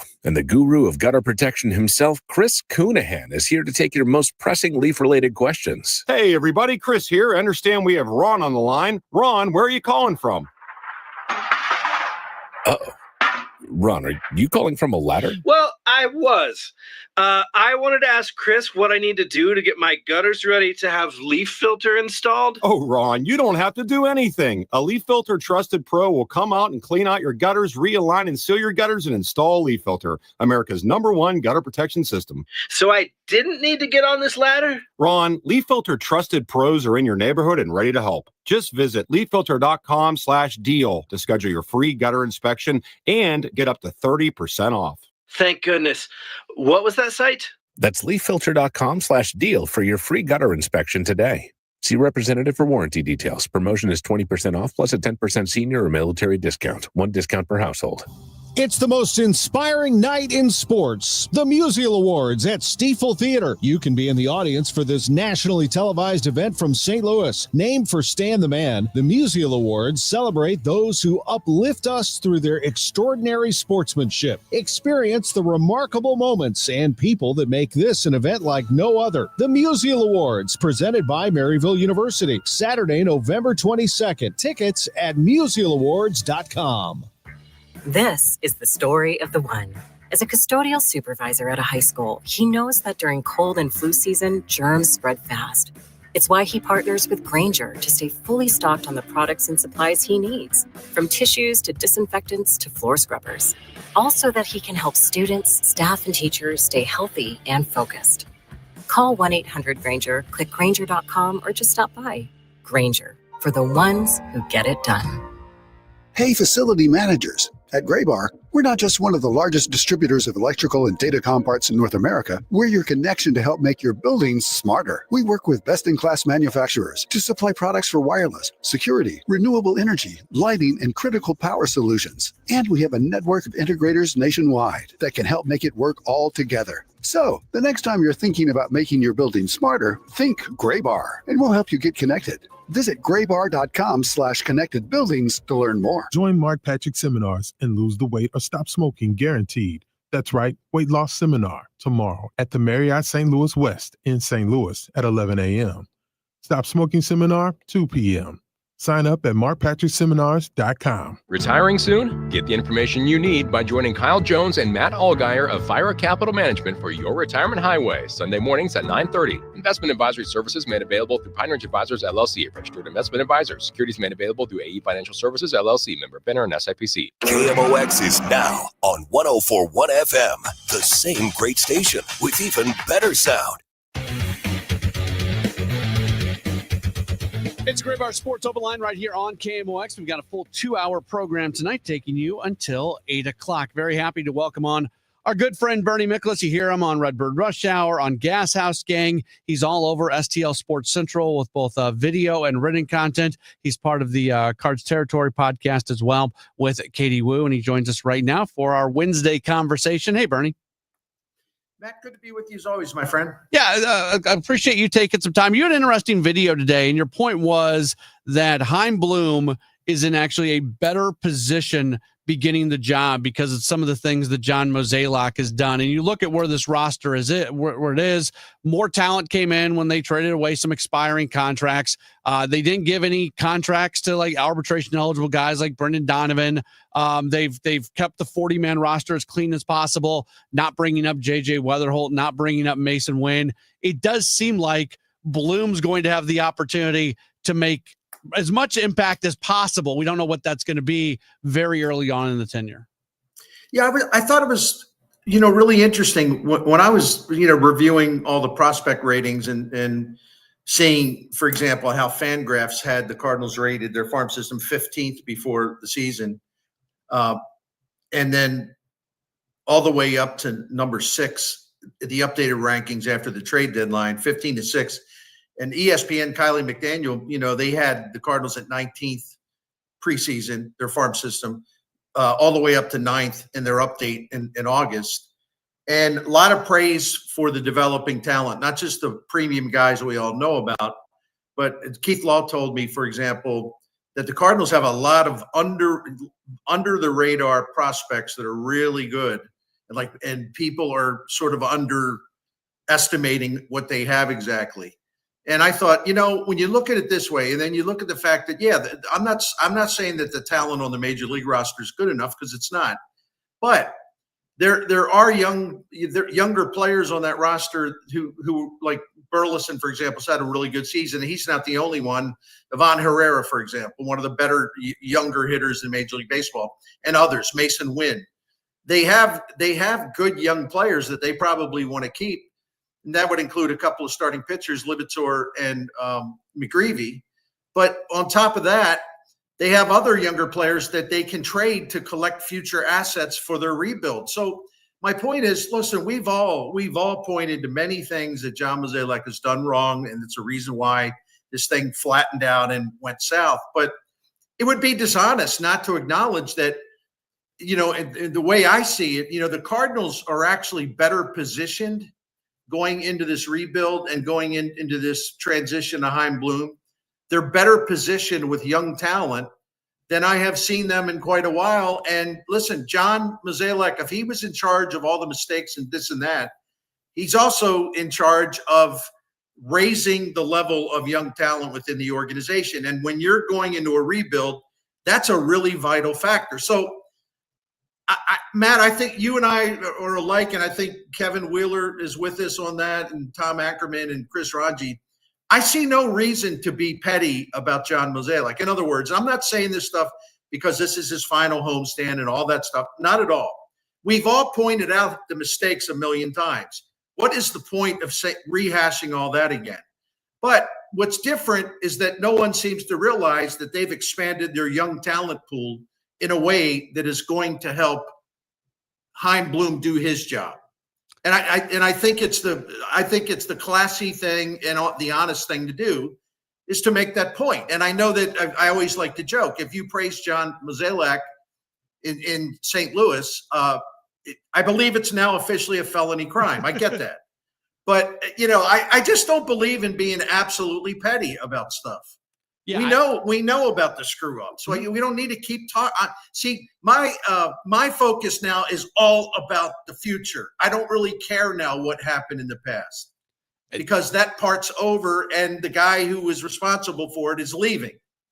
That kind of leads into this because in the grand scheme of things, what I'm about to ask you about really doesn't matter because nothing that happens from now to the end of the season in the last couple weeks matters.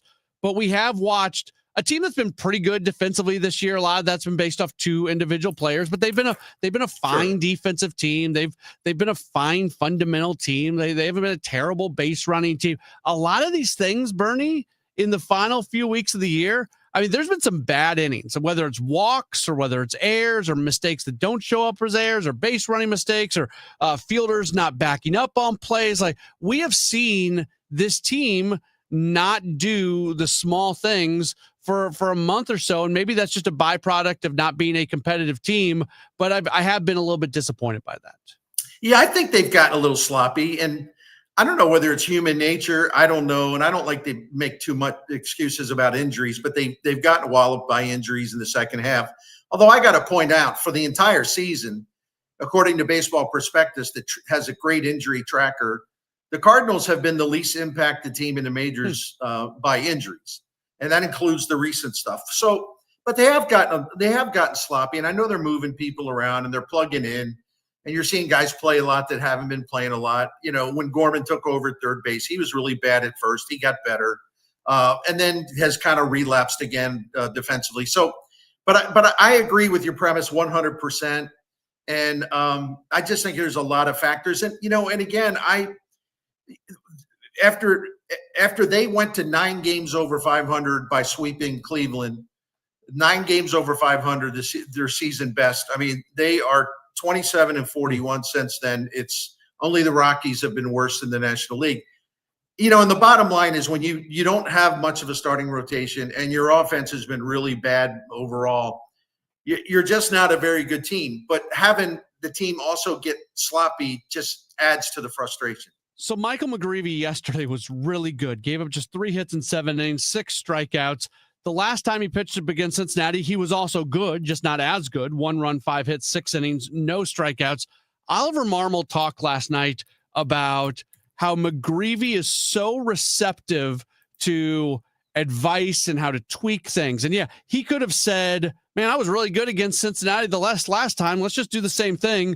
But instead, they tweaked it. And he talked about, meeting Rob Cerfolio after Major League Spring Training and how they gave him some advice on stuff. And they were almost surprised how willing he was to listen to what these people were saying and implement it to see maybe it works, maybe it doesn't work. But if it does work, this could take you to another level. I feel like, no, this is a really long question, Bernie. I'm sorry. No, not at all, man.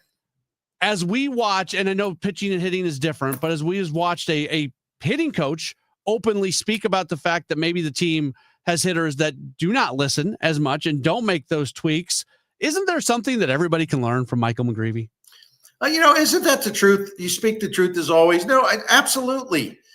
And I think that sometimes, I know I've heard from fans, and they're not being jerks or anything, but there's some skepticism about McGreevy because he will have those bad starts, and there's some clunkers mixed in there, and we know that he's not overpowering per se. And I think they wonder, are the media overrating him a little bit? I don't think we are, because we're all well aware of what his limitations are.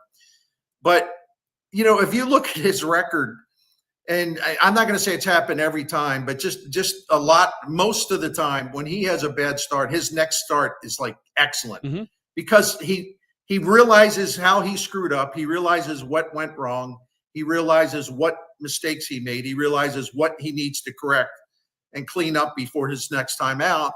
And he gets that done the dominant amount of times. And there's a fierceness of competitiveness about him. And there is a incredible desire within him to learn and adapt and to get better. And he's just relentless. He will not stop. And you look, I saw a guy pitch like that for the Cardinals who helped pitch them to the World Series in 2006. And I'm talking about Jeff Suppan. There's still room in this game for guys who know how to pitch and know how to correct their mistakes, realizing they can't overpower hitters. Suppan was like that. Suppan was just a guy when the Cardinals got him. They put him together with Dave Duncan. And without Jeff Suppan, they don't win the World Series in 2006. And all you got to do is flash back to Game 7 of the 2006 World Series at Shea Stadium.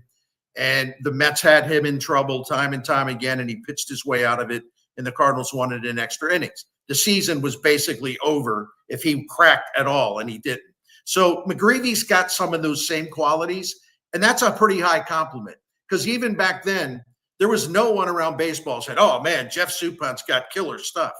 No, they said he knows how to make pitches, and he's really smart.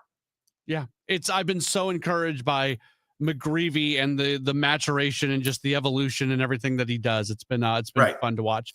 Bernie, before we get you out of here, we got to hear a little bit about Saliga Heating and Cooling. It's my pleasure, Matt, and always great to be with you. Listen, Saliga Heating and Cooling is a Daikin comfort dealer, and I'm always really happy to talk about them because it's one of those things where something has been so great for you and your own family as far as calling someone who does a great job every single time. I like getting the word out. I mean, because I know people sometimes don't know who to call and what to do. And Saliga Heating and Cooling, well, that's who you should call because you can trust their integrity and honesty. You can trust that total professionalism, high knowledge. It's a family-owned business, and the same family has owned it since 1927. So they have established very high standards, the highest of standards, because they want to uphold the family name and the reputation, and they also want you to be a client, someone that is going to call them when you need help, and they're going to take good care of you.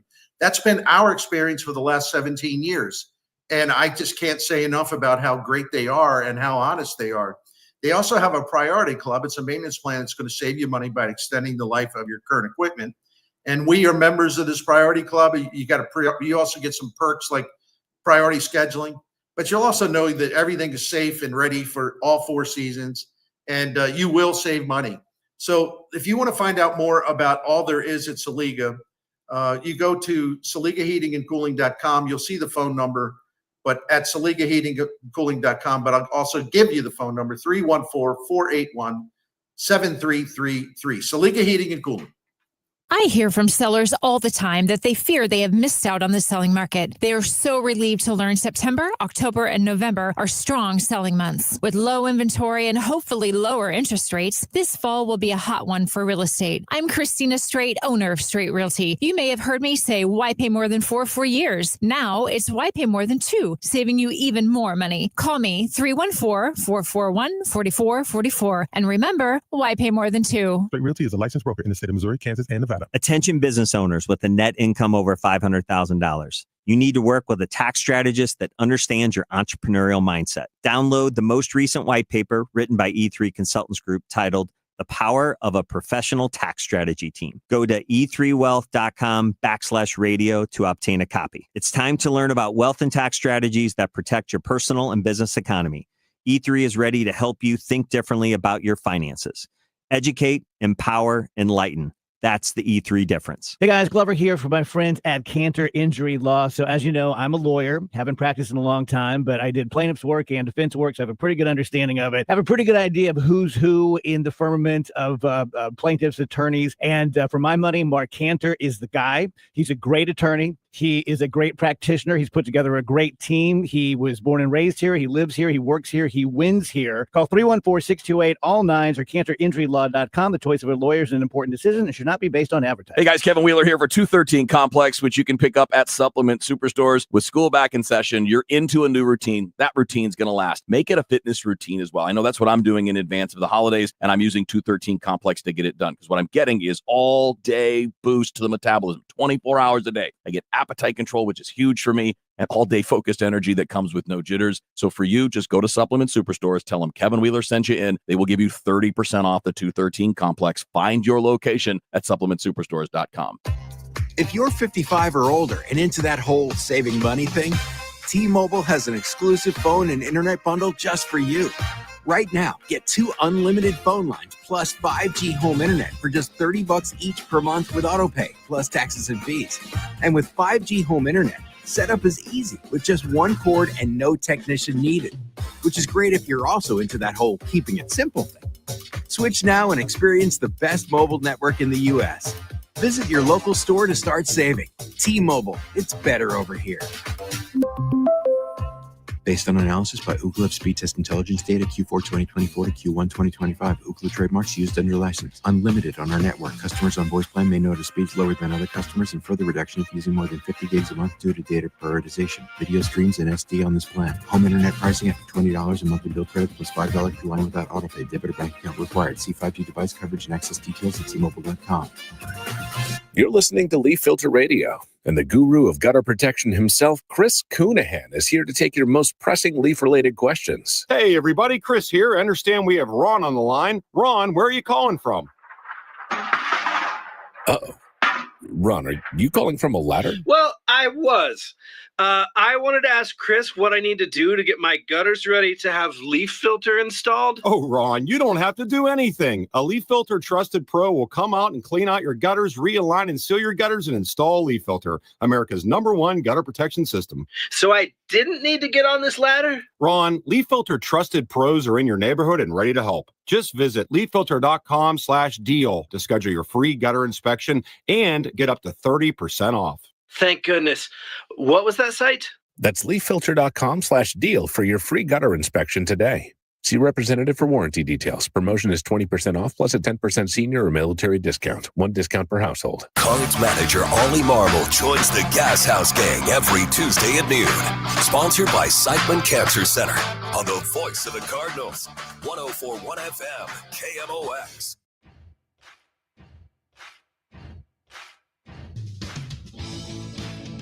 Well, it's been a while since we've been able to talk about City SC coming off a victory that happened this past weekend as they traveled to Montreal and came away with a 2-0 win. They're going to get back at it on Saturday on the road as they match up against San Jose. To preview that and talk all things City SC, we're very happy to welcome onto the program former MLS player, now a analyst with MLS Season Pass and Apple TV. He is Kalen Carr. You follow him on Twitter at Kalen, Calen Carr, Carr. He joins us right now. Kalen, thanks for the time. How are you? Hey, I'm doing well. Awesome to be with you guys. Appreciate it. Yeah, we appreciate you taking a little bit of time with us today. What did you see? City has really been struggling recently. A lot of close losses. There was a tie in there that should have been a win. They finally were able to not just get a win, but a clean sheet all at the same time, something this team and this organization had really been looking for.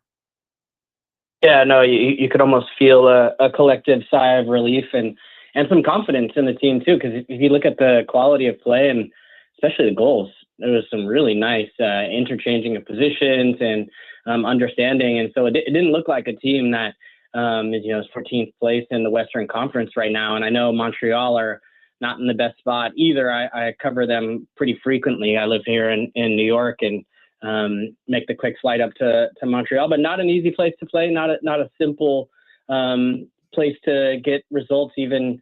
When you consider the travel and the conditions and all that. And, I just thought that the way that they came out in this one looked really, really strong. And, the little clever behind the leg pass from João Klaus as well was kind of icing on the cake.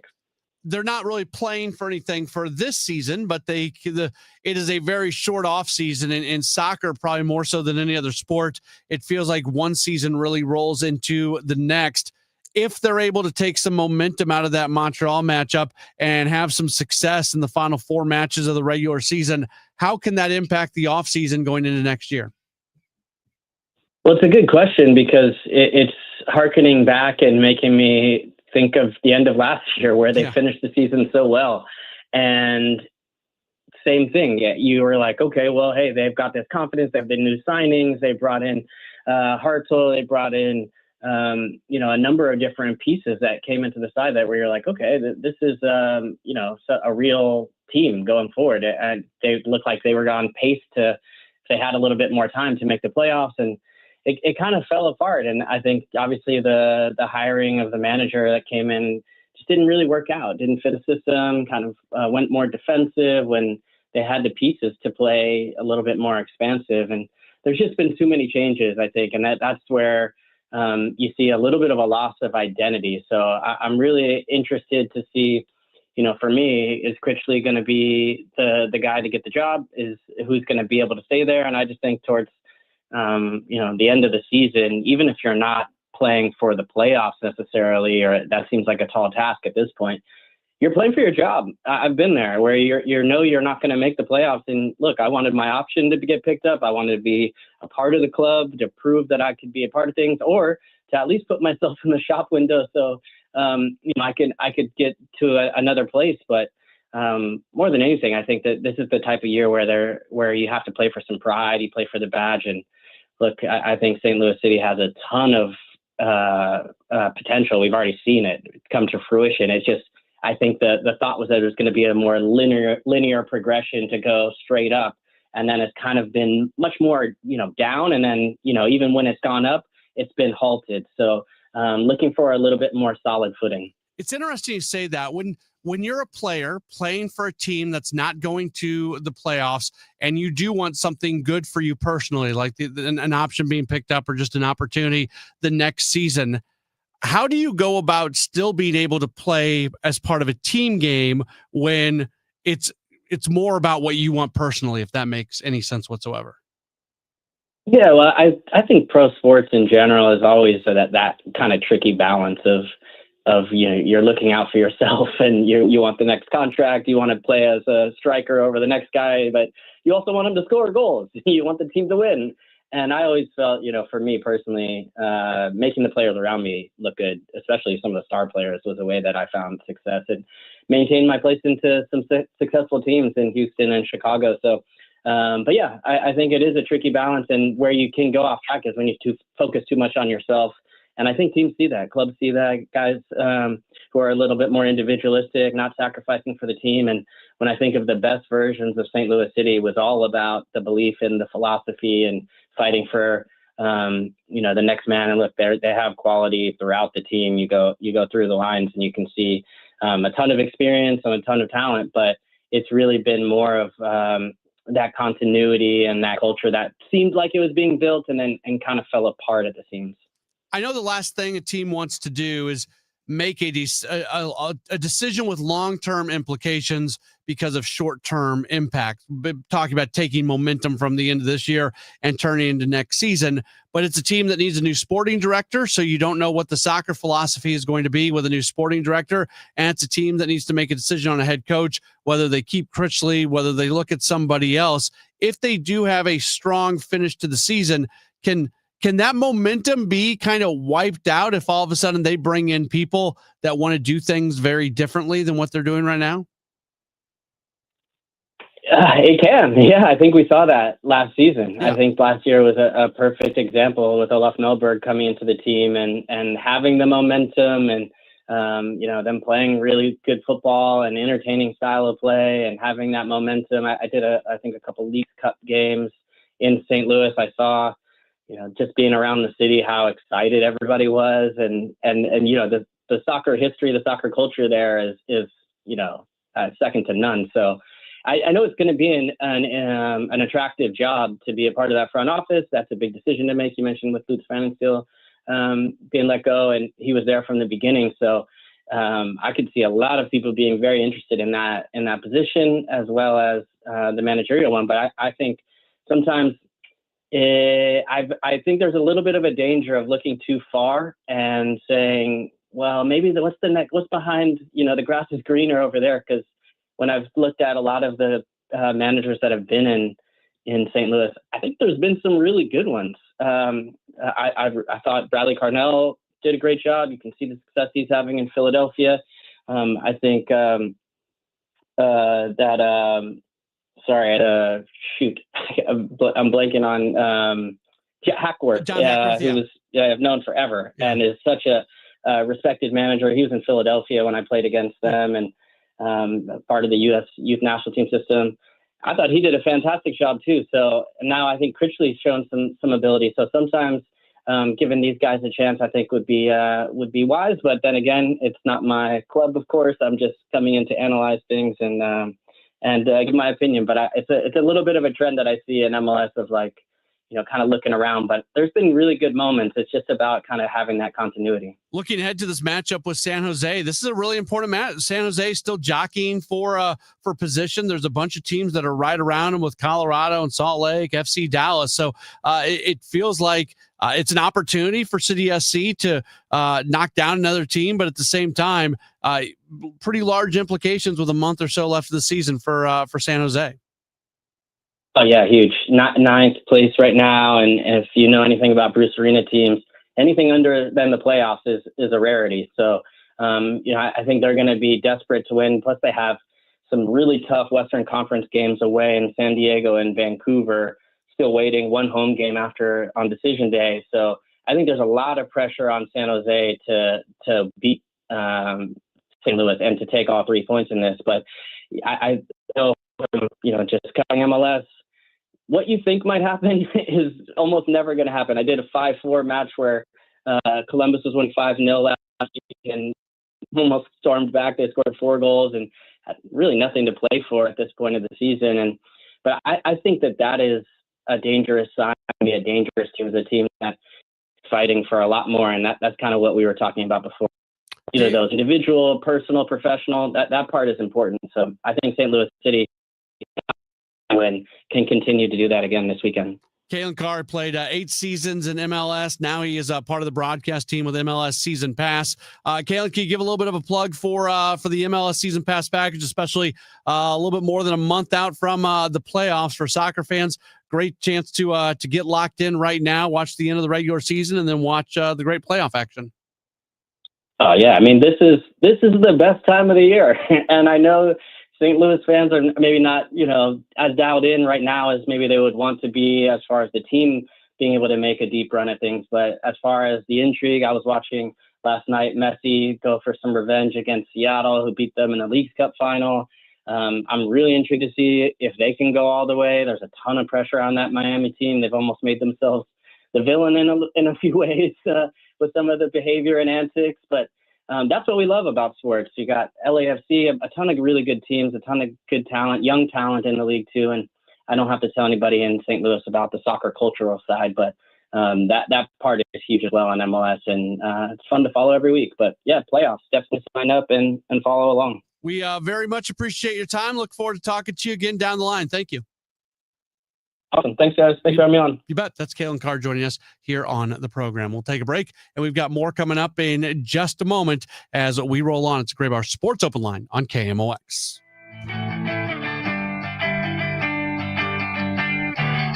Let me tell you about this new pretzel cheddar club.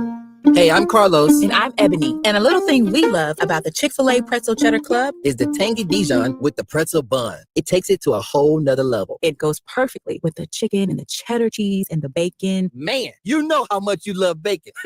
And I love the different varieties. Grilled, spicy, original. It gets you nice and excited for fall. Order the Pretzel Cheddar Club with Cherry Berry and Sprite for a limited time on the Chick-fil-A app. Real guests paid for their testimonials. There's nothing like when you get that part from eBay and it just fits. Yeah, the first time. So you can do less of this and get right back to more of this. At eBay, you'll find all the parts you need, guaranteed to fit, at prices you'll love. Sounds good, doesn't it? eBay, things people love. Eligible items only. Exclusions apply. It's back, and you're invited to join us in Forest Park, September 19th and 20th, for the 53rd Annual Great Forest Park Balloon Race Weekend, presented by PNC Bank. Attendance is free, and the number of memories and photos you can capture is endless. Special thanks to New Ground International and Blue Moon Brewing Company. The 53rd Annual Great Forest Park Balloon Race Weekend. For more details, visit the events page at KMOX.com. Thank you, St. Louis, for making Genesis of St. Charles the #1 Genesis dealer in Missouri for 2025. We know your time is valuable. That's why every purchase comes with 3 years of complimentary Genesis service valet within 125 miles. We're closer than you think. That means complimentary vehicle pickup and delivery, plus a loaner vehicle at no additional cost. Or want something new? We'll bring the test drive to you. Visit genesisofstcharles.com today. Based on GMA sales records for 2024, see dealer for details. Are moles tearing up your yard? Don't let these lawn invaders turn your beautiful property into a mess. Rottler Pest Solutions offers professional mole control services to protect your lawn from damage. Visit Rottler.com today to schedule your free inspection. Looking for a place to call home without all the maintenance? Check out the Towns of Linneman Park, new townhomes by Lombardo, located in St. Peters. These new construction townhomes are located on the south side of 36494, east of Harvester Road, and offer floor plans featuring 2 to 3 bedrooms, 2.5 baths, a loft, and 2-car attached garages. Community amenities include a clubhouse, pool, pickleball courts, dog park, and walking trails. Tour our newly decorated display and fall in love with your new townhome. Visit lombardohomes.com for more information. Your home equity could vanish almost overnight, stolen by scammers who forge a deed and transfer it out of your name. The FBI calls it house stealing, and the worst part is you may not know it until it's too late. Find out if you're already a victim now at HomeTitleLock.com. Use promo code RADIO for a 30-day free trial, a title scan, and access to a title specialist, a $250 value. Go to HomeTitleLock.com now. Promo code RADIO. At California Psychics, we know that sometimes you can wake up thinking, I don't know if I'm in the right career, or the right relationship. But whatever your life dilemma, at California Psychics, we'll give you the guidance you need to feel certain about your life choices. And because we only connect you with the very best, we guarantee if your reading isn't life-changing, it's free. California Psychics. Call 1-800-PREDICT today and get 20 minutes for just $20. The reason many of us hate insurance companies is because some of them act like bullies. I'm John Morgan of Morgan & Morgan. I've been dealing with these creatures my whole career. Whether it's a workers' comp claim, an auto accident, or a nursing home or medical mishap, the playbook is often the same: deny and delay. We became the largest injury firm in America for a reason. We fight the bullies. They know who we are, and I know it makes a difference for our clients. Just go to forthepeople.com and see our results and our verdicts after those bullies gave us their final offer. Hiring the wrong firm can be disastrous. Hiring the right firm could substantially increase your settlement. It's easy to get going. Visit forthepeople.com on your phone or computer, or call us on your cell at Pound Law, pound 529. Morgan & Morgan, America's largest injury law firm. forthepeople.com.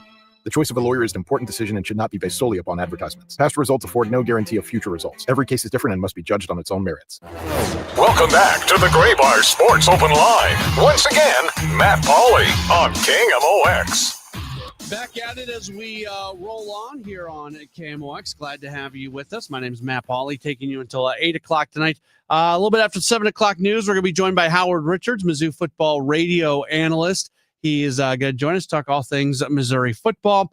Also, next hour, we'll hear a little bit from Patrick Mahomes, the weekly conversation courtesy of our sister station, 96.5 The Fan in Kansas City. And we'll hear from Doug Armstrong, the Blues president of hockey operations and general manager. Blues training camp is opening up tomorrow. They just got done with the prospect camp, which was really cool. And I think it was a productive camp, and it's great that they go play against Minnesota and Chicago, that little tournament that they do, which is great. And now they get set for a season that, before you know it, it's going to be here. The first preseason game for the Blues is on Saturday. This Saturday. Not next Saturday, this Saturday. They're going to play a game in Dallas on Saturday. They open up training camp, and then boom, just like that, they open up the preseason. Their first regular season game is on October 9th. we're 3 weeks out from the start of Blues hockey season. So if you haven't realized that, it has certainly come quick. Wanted to address a comment that we got via the video stream. Not Good Baseball 2321 says, right after the trade deadline, I knew that John Mozeliak and Oliver Marmol didn't even try to win. And I would push back on that. And especially when it comes to Marmol, not that Mozeliak was selling at the deadline. When you're selling at the deadline, you're depleting the roster. So the dictionary definition of that is your roster is not going to be good. So I would say that would be taken out of context with Mo, but I'm not even addressing that part of it. If you want to go with that kind of as your belief, we're not going to argue about that right now. What I would argue with is the Marmol not trying to win. There's a lot of things that can be said about Oliver Marmol. People who don't like him, I disagree with most of the stuff that's said, but there are some criticisms of Oliver Marmol that I disagree with, but I understand where the criticism is coming from. I think that's a really important thing. My life lesson for everybody is we need to understand more, even if we disagree with people, how they're getting to their point. And so there are criticisms of Oliver Marmol that I disagree with, but that I understand where they're coming from. If you don't think Oliver Marmol is trying to win every single game, if you don't think this dude is competitive as all, you know what? I don't have a lot to tell you because it's not true. Man burns hot. Like there's a reason he gets thrown out of as many games as he gets thrown out of. He is somebody who wants to win. I sometimes feel bad for him because I think he's been put in a situation where it would be very hard for him to win the number of games that is acceptable in this city, right? And so I push back on that. I push back on that very hard. Marmol is trying to win every single game that they play. Some games are unwinnable. This team has a roster that is not as good as most rosters around. Look at Cincinnati. Cincinnati, from a roster standpoint, a lot better than the Cardinals. And they're kind of right next. They're going to end up basically in the same place. We are going to talk with Howard Richards, Missouri football radio analyst, after the 7 o'clock news, which is next here on KMOX. It's easy to feel apprehensive about getting screened for cancer or to just keep putting it off. But Siteman Cancer Center wants to remind you how important it is, especially after the age of 40. And they also want you to know how easy it is to get it done. GetScreenedNow.com has all the information you need on cancers like prostate, breast, colon, lung cancer. You can also find out your risk of disease by answering just a few simple questions. And then you can find one of the hundreds of screening locations in the area. Even if you're a little farther out, there is probably a place near you. You have heard this before, but catching cancer early dramatically increases the odds of a successful treatment, especially with so many cancers showing up earlier in life. So do not be intimidated. Siteman will make the process as simple as possible. GetScreenedNow.com. Do it for your family and friends who count on you. Do it for yourself. Visit GetScreenedNow.com. You hear that?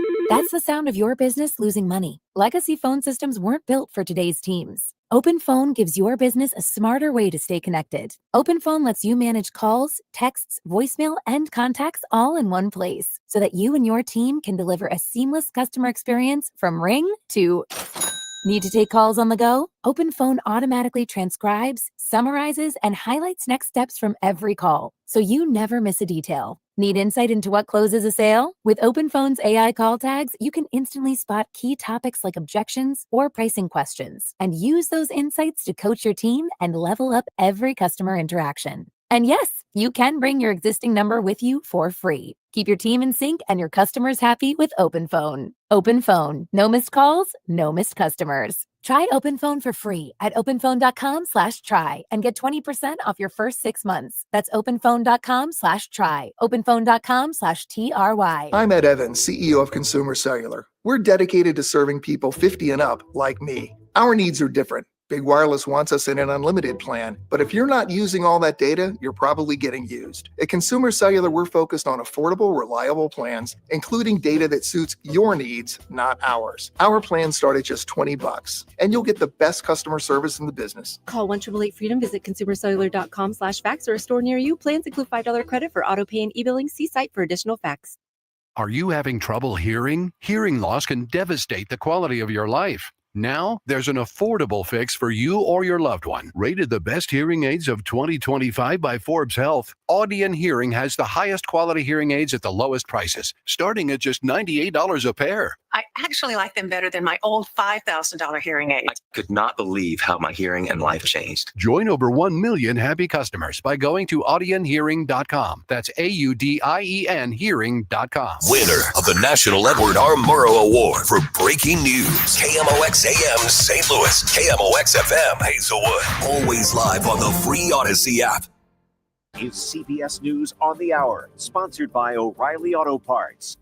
I'm Jennifer Kuiper. What you won't see on late night TV? From Hollywood, it's Jimmy Kimmel Live. ABC has pulled the Jimmy Kimmel Live show from the air indefinitely. It comes after Nexstar said it was pulling the show from its affiliate stations over comments made about the motives of the Utah man who was charged with shooting to death conservative activist Charlie Kirk 1 week ago. We hit some new lows over the weekend with the MAGA gang desperately trying to characterize this kid who murdered Charlie Kirk as anything other than one of them and doing everything they can to score political points from it. FCC Chairman Brendan Carr thanks Nexstar for, he says, doing the right thing. 3 police officers in Pennsylvania are killed and 2 are in critical condition after being shot while serving a warrant in North Caduras Township near the Pennsylvania-Maryland line. They were ambushed by several rounds of rifle fire from a position of tactical superiority. Pennsylvania State Police Colonel Christopher Paris saying of the shooter, I can tell you that the actor is deceased. Governor Josh Shapiro says, quote, we need to do better as a society. The Federal Reserve cuts interest rates by 0.25 percentage point and indicates more reductions are coming. CBS News business analyst Jill Schlesinger. It appears that officials think that there will be 2 more cuts before the end of the year. There's another meeting in October, and then the final one of 2025 is in December. President Trump is in the UK, and so are protesters. Donald Trump, you can't hide! The president has attended a banquet with King Charles, and CBS's Ed O'Keefe outside Windsor Castle on what's next. Some meatier conversations on Thursday with the prime minister up at his country estate. The U.S.-UK trade agreement top of mind as both countries are eager to demonstrate to their own countries and to the world that that agreement is now in place.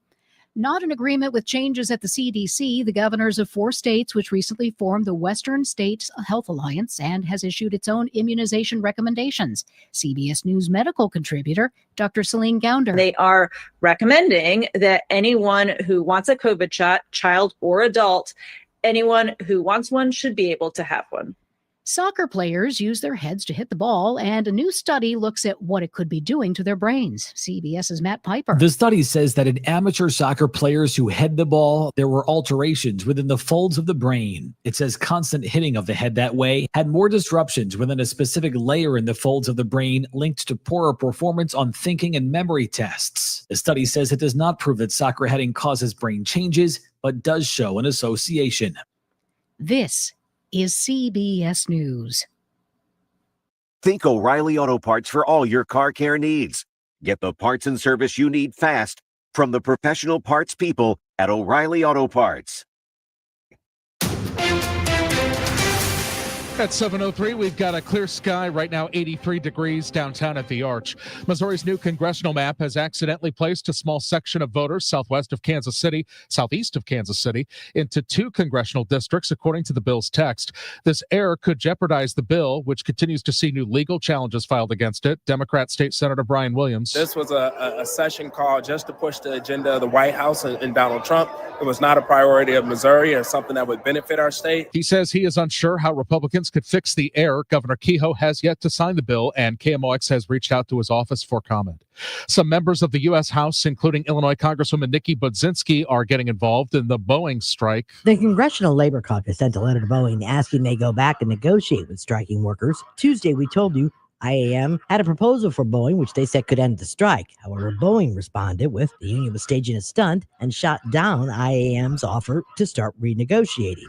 The union also says union members will vote this Friday. Now, the Labor Caucus says a big concern of theirs is that Boeing has said they are hiring permanent replacements for the striking workers. IAM Union International President Brian Bryant says in a release, quote, IAM District 837 members in St. Louis have the rightful expectation to be treated like Boeing employees across the country. It's a slap in the face for Boeing to refuse to make any attempt to listen to its employees and negotiate a fair contract, unquote. The Congressional Labor Caucus is requesting Local 837 negotiate in good faith to reach a fair contract in a timely manner. Maria Akita, KMOX News. Bi-State is contemplating increasing the frequency of transit service in St. Louis County, but there is a catch. Bi-State Development CEO Toby Roach says they want to cut the wait times between transit cars.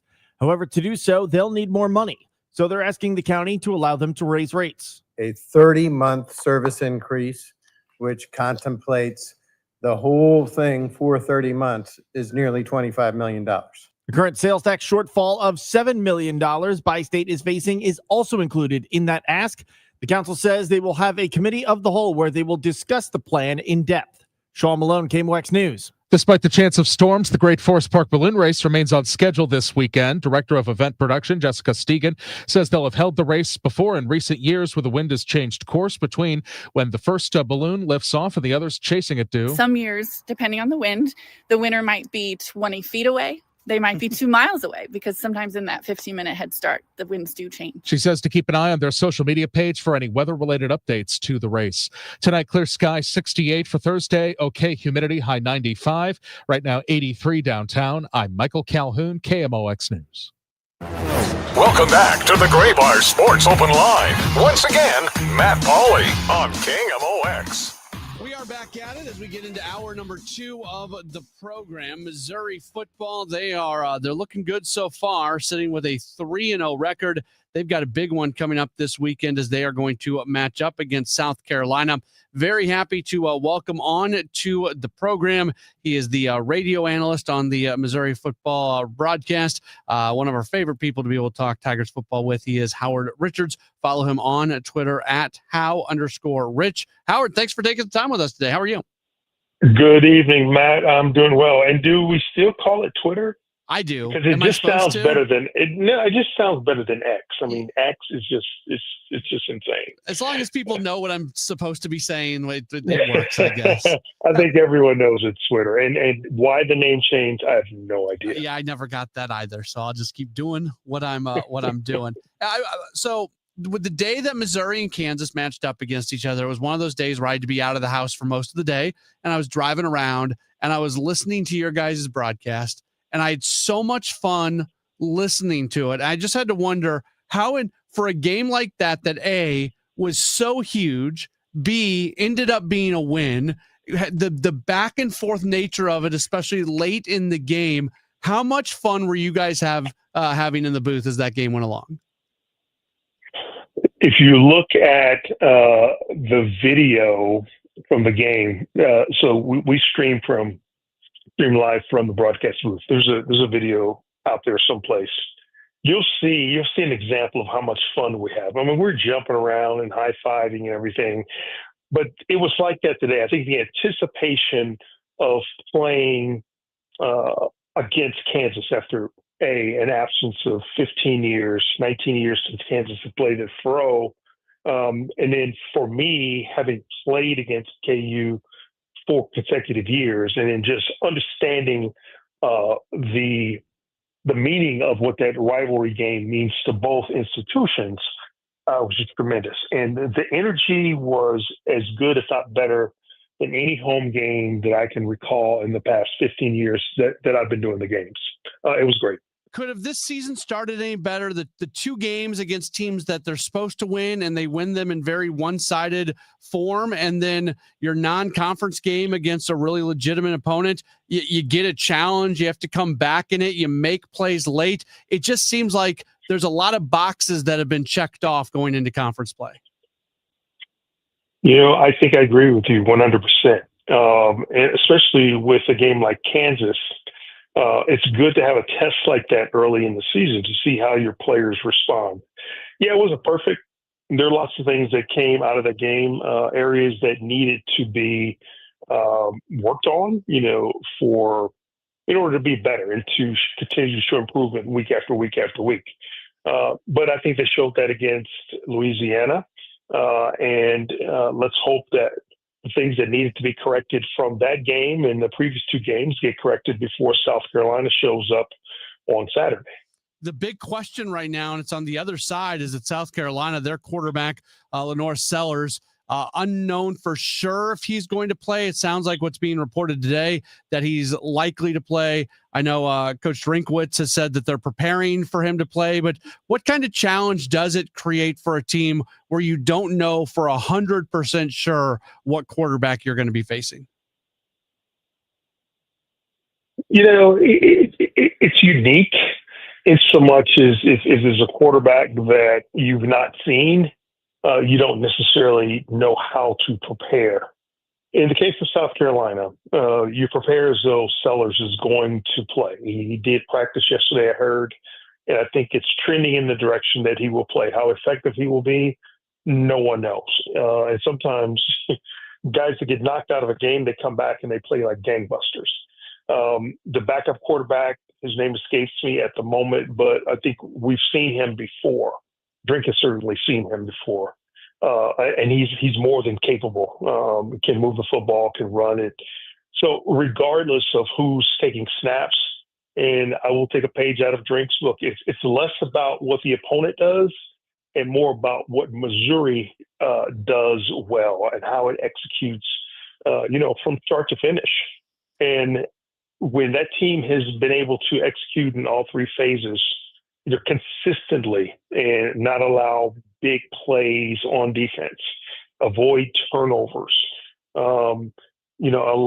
disallow big plays in the kicking game. When Missouri does that, they win more times than not.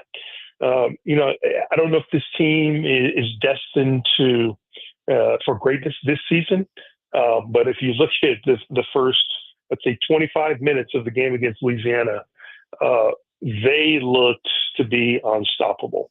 And listen, Louisiana is no slouch. The team won 10 games last year.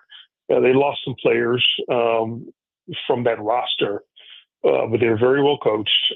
They did some things that Missouri didn't expect, that Missouri will certainly face in subsequent games. When Missouri showed an empty backfield, they blitzed. Missouri had problems controlling that blitz and picking it up. So there are things that I think, from a coaching standpoint, you want to see how your players handle them. And you saw that it was a problem last week. How do you correct those things in practice going forward? Because certainly South Carolina will attempt to do the same things that gave Missouri trouble so far. We saw just such a special game from Ahmad Hardy. He's been named the Doak Walker Player of the Week. I mean, 250 yards, 3 touchdowns. It doesn't matter who you're playing against, Howard. That's a day that you remember forever. How much fun was it watching a young man seemingly do whatever he wanted to do on the field? He's so impressive. He's an impressive young man. When you listen to him, he's such a energetic and happy-go-lucky guy, happy to be where he is. Talks about how fast the game is and how fast he has to adjust to league play. The basics are the same for him because, all he does is try to make guys miss when he gets to the next level. And I think I heard a stat, maybe 150, 160 yards after contact on Saturday. And we know that he rushed for well over 100 yards or 1,000 yards after contact last season. So seemingly he's picked up where he's left off. I think Missouri's played 3 this year. Going back to his last 2 games at Louisiana, he's rushed for 500 yards, for over 100 yards in 5 consecutive games. So he's on a momentum streak himself. And listen, I know the challenge is going to be there for him.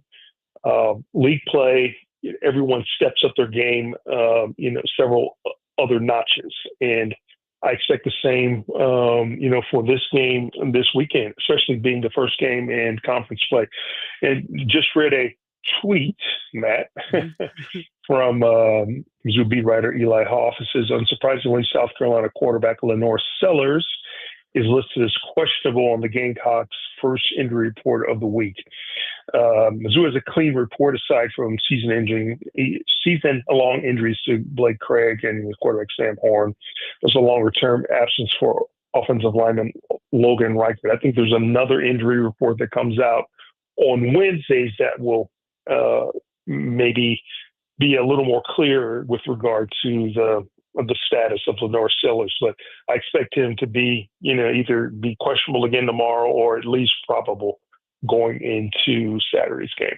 We're talking with Howard Richards, part of the broadcast team, the analyst on the Missouri Tigers Football Network. Bo Pribula has been pretty good. I mean, he's completed better than 3/4 of his passes, 7 touchdowns. Is this kind of what you were expecting from him, or is this even more than what you were expecting? Well, I'd say it's what we hoped for. Yeah. More than anything. The expectation is that a guy is certainly, whoever's going to play quarterback for Drink is a guy that's going to have a great grasp of the offense and one that's able to throw it with accuracy, make good decisions, and not make a lot of mistakes throwing the football. The ball's got to come out in a hurry. We've seen all those things, minus his fumble where Kansas picked it up on a scoop and score. It's really the only glaring mistake that he made. So protecting the football, he'll tell you it's something that he has to improve upon. But also just continue to keep his eyes downfield when he does try to scramble and try to find that open receiver. Maybe save your body a little bit, Bo. We can use you down the road. We don't need you. We don't need any more quarterback injuries for this season. He is Howard Richards. Howard, I was just talking to Claibs earlier today. He said that your weekly show, you guys are taping tomorrow. That's available over at STL Sports Central. And, of course, people hear you on the Tigers radio broadcast. Really appreciate you taking some time with us this evening and look forward to talking to you again down the line. Anytime, Matt. Thank you. Awesome. Very good. That's Howard Richards, one of the best.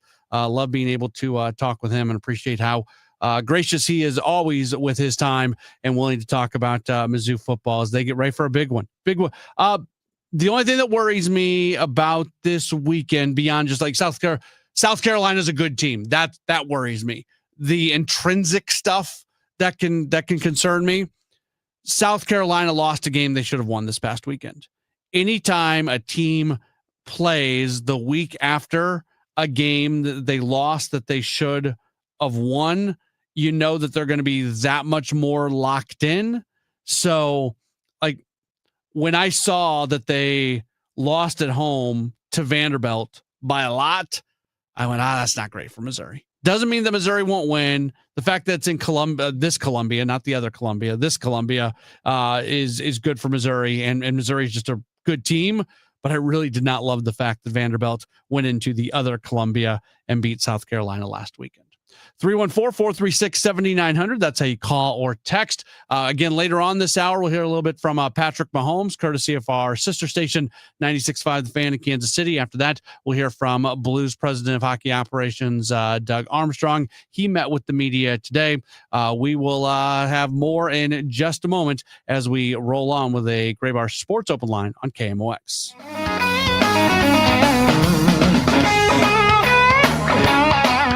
This is Justin Brown with Krenz Financial Group. For over 6 decades, we've helped St. Louis families and businesses plan with purpose and live with confidence.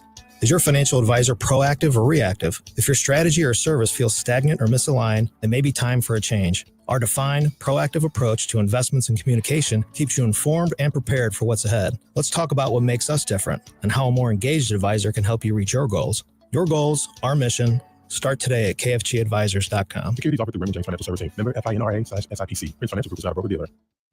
You deserve to have better internet. If your internet's always going down, just all of a sudden randomly, you look down at your device, you're watching something on watching a streaming show and it starts not working and you don't know why, and then like 2 or 3 minutes later the internet's back and you just live with that because that's what happens when you have a lot of internet service providers. You pay your bill every month and you go, man, there's got to be a better way. This is too much money that I'm spending. Well, let me tell you about i3 Broadband. They are the internet service provider at my home. They have been that way before I was even talking about them. I love them. I've told so many people about them because I feel really happy and really comfortable with the amount of money that I'm spending on the service. It's a lot less than it was when I was with the cable company. The service doesn't go down. It's so reliable. They put a wire in underneath the ground. They bury it. They take care of everything. And then you don't have to worry about it. It's not this constant being worried about your internet dropping or the internet. It's just good. So they're always adding more neighborhoods. I've had some people say to me, I went to i3broadband.com and they weren't available in my neighborhood. I said, well, just keep looking because they're always expanding. They're always putting new neighborhoods in throughout the St. Louis area. So you head to the website, i3broadband.com. You put your address in. You see if they're available. If you are, do a little research, talk to them, call them. They'll answer all your questions for them. If they're not, keep trying because they're always adding new neighborhoods. Trust me, they're the best. I really believe it. i3 Broadband, i3broadband.com. This is a special alert to all Americans who own a vehicle with less than 200,000 miles with an auto warranty about to expire or with no warranty coverage at all. Due to a decline in the economy, CarShield is announcing a low-cost month-to-month vehicle protection plan that is now available to the public to save any driver out-of-pocket expenses on future auto repairs. Call now to find out how you can pay almost nothing for covered auto repairs. Yes, you heard that correctly. Pay almost nothing for covered auto repairs. An open phone line has been established for all drivers to call for a free quick quote. Call 800-908-8646 now. Drivers who are covered will not have to pay for covered repairs again. This protection plan is at an all-time low. Additionally, drivers who activate this vehicle protection today will also receive free roadside assistance, free towing, and car rental options at no additional cost. Call us for your free quick quote today. 800-908-8646. That's 800-908-8646.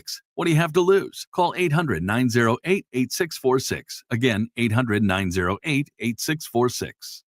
It's never too early to start thinking about your retirement journey, and it's never too late either. You just need to know that the steps may look a little different. Listen to Wealth and Wisdom with Gary Goldberg, Saturday mornings at 7 here on KMOX. Join Mark Patrick seminars and lose the weight or stop smoking guaranteed. That's right, weight loss seminar tomorrow at the Marriott St. Louis West in St. Louis at 11 a.m. Stop smoking seminar, 2 p.m. Sign up at markpatrickseminars.com. News, talk, cards. 104.1 FM KMOX.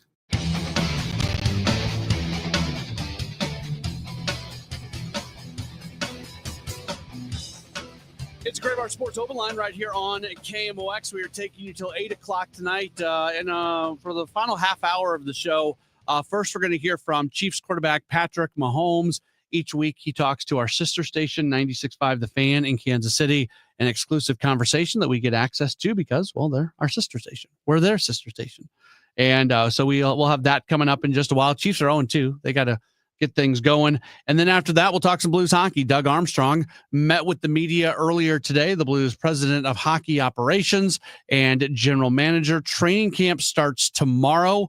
First preseason game coming up on Saturday. It is just about here. Otis sent in a message. I guess it sounded like I was taking a little bit of a shot at Vanderbilt when I was talking about South Carolina because of what I said about Vanderbilt, that was a game that South Carolina should have won. And Otis said, I'm underestimating Vanderbilt. Vanderbilt's good. Vanderbilt was unranked going to the number 11 team in the nation. So I think Vanderbilt's good. I really do. I still think South Carolina should have won that game. And to lose a game at home 31-7 when you're ranked number 11 to an unranked team, and Vanderbilt's ranked now and they deserve to be ranked. But that was not me taking a shot at Vanderbilt. It was just me saying that was not a good loss for South Carolina when you consider everything that goes along with it. I had to kind of laugh at this text message that came in, and I appreciated the message, but because if you guys saw, and for those of you who watch on the stream, you're able to see some of the messages that come in, but I do think sometimes it's a good reminder for me that whether it's text messages or tweets or whatever else, like everybody is a human being and a unique individual, and everybody's got their own opinion on things. And when I start believing that there is a overwhelming majority opinion, a lot of times I get that wrong. So I got a text message from the 314, and it says, first off, I like the beginning because the other day I was getting text messages telling me how much of a jerk I am. So I really appreciated the start of the text message that goes with, I think you are very nice and a good guy.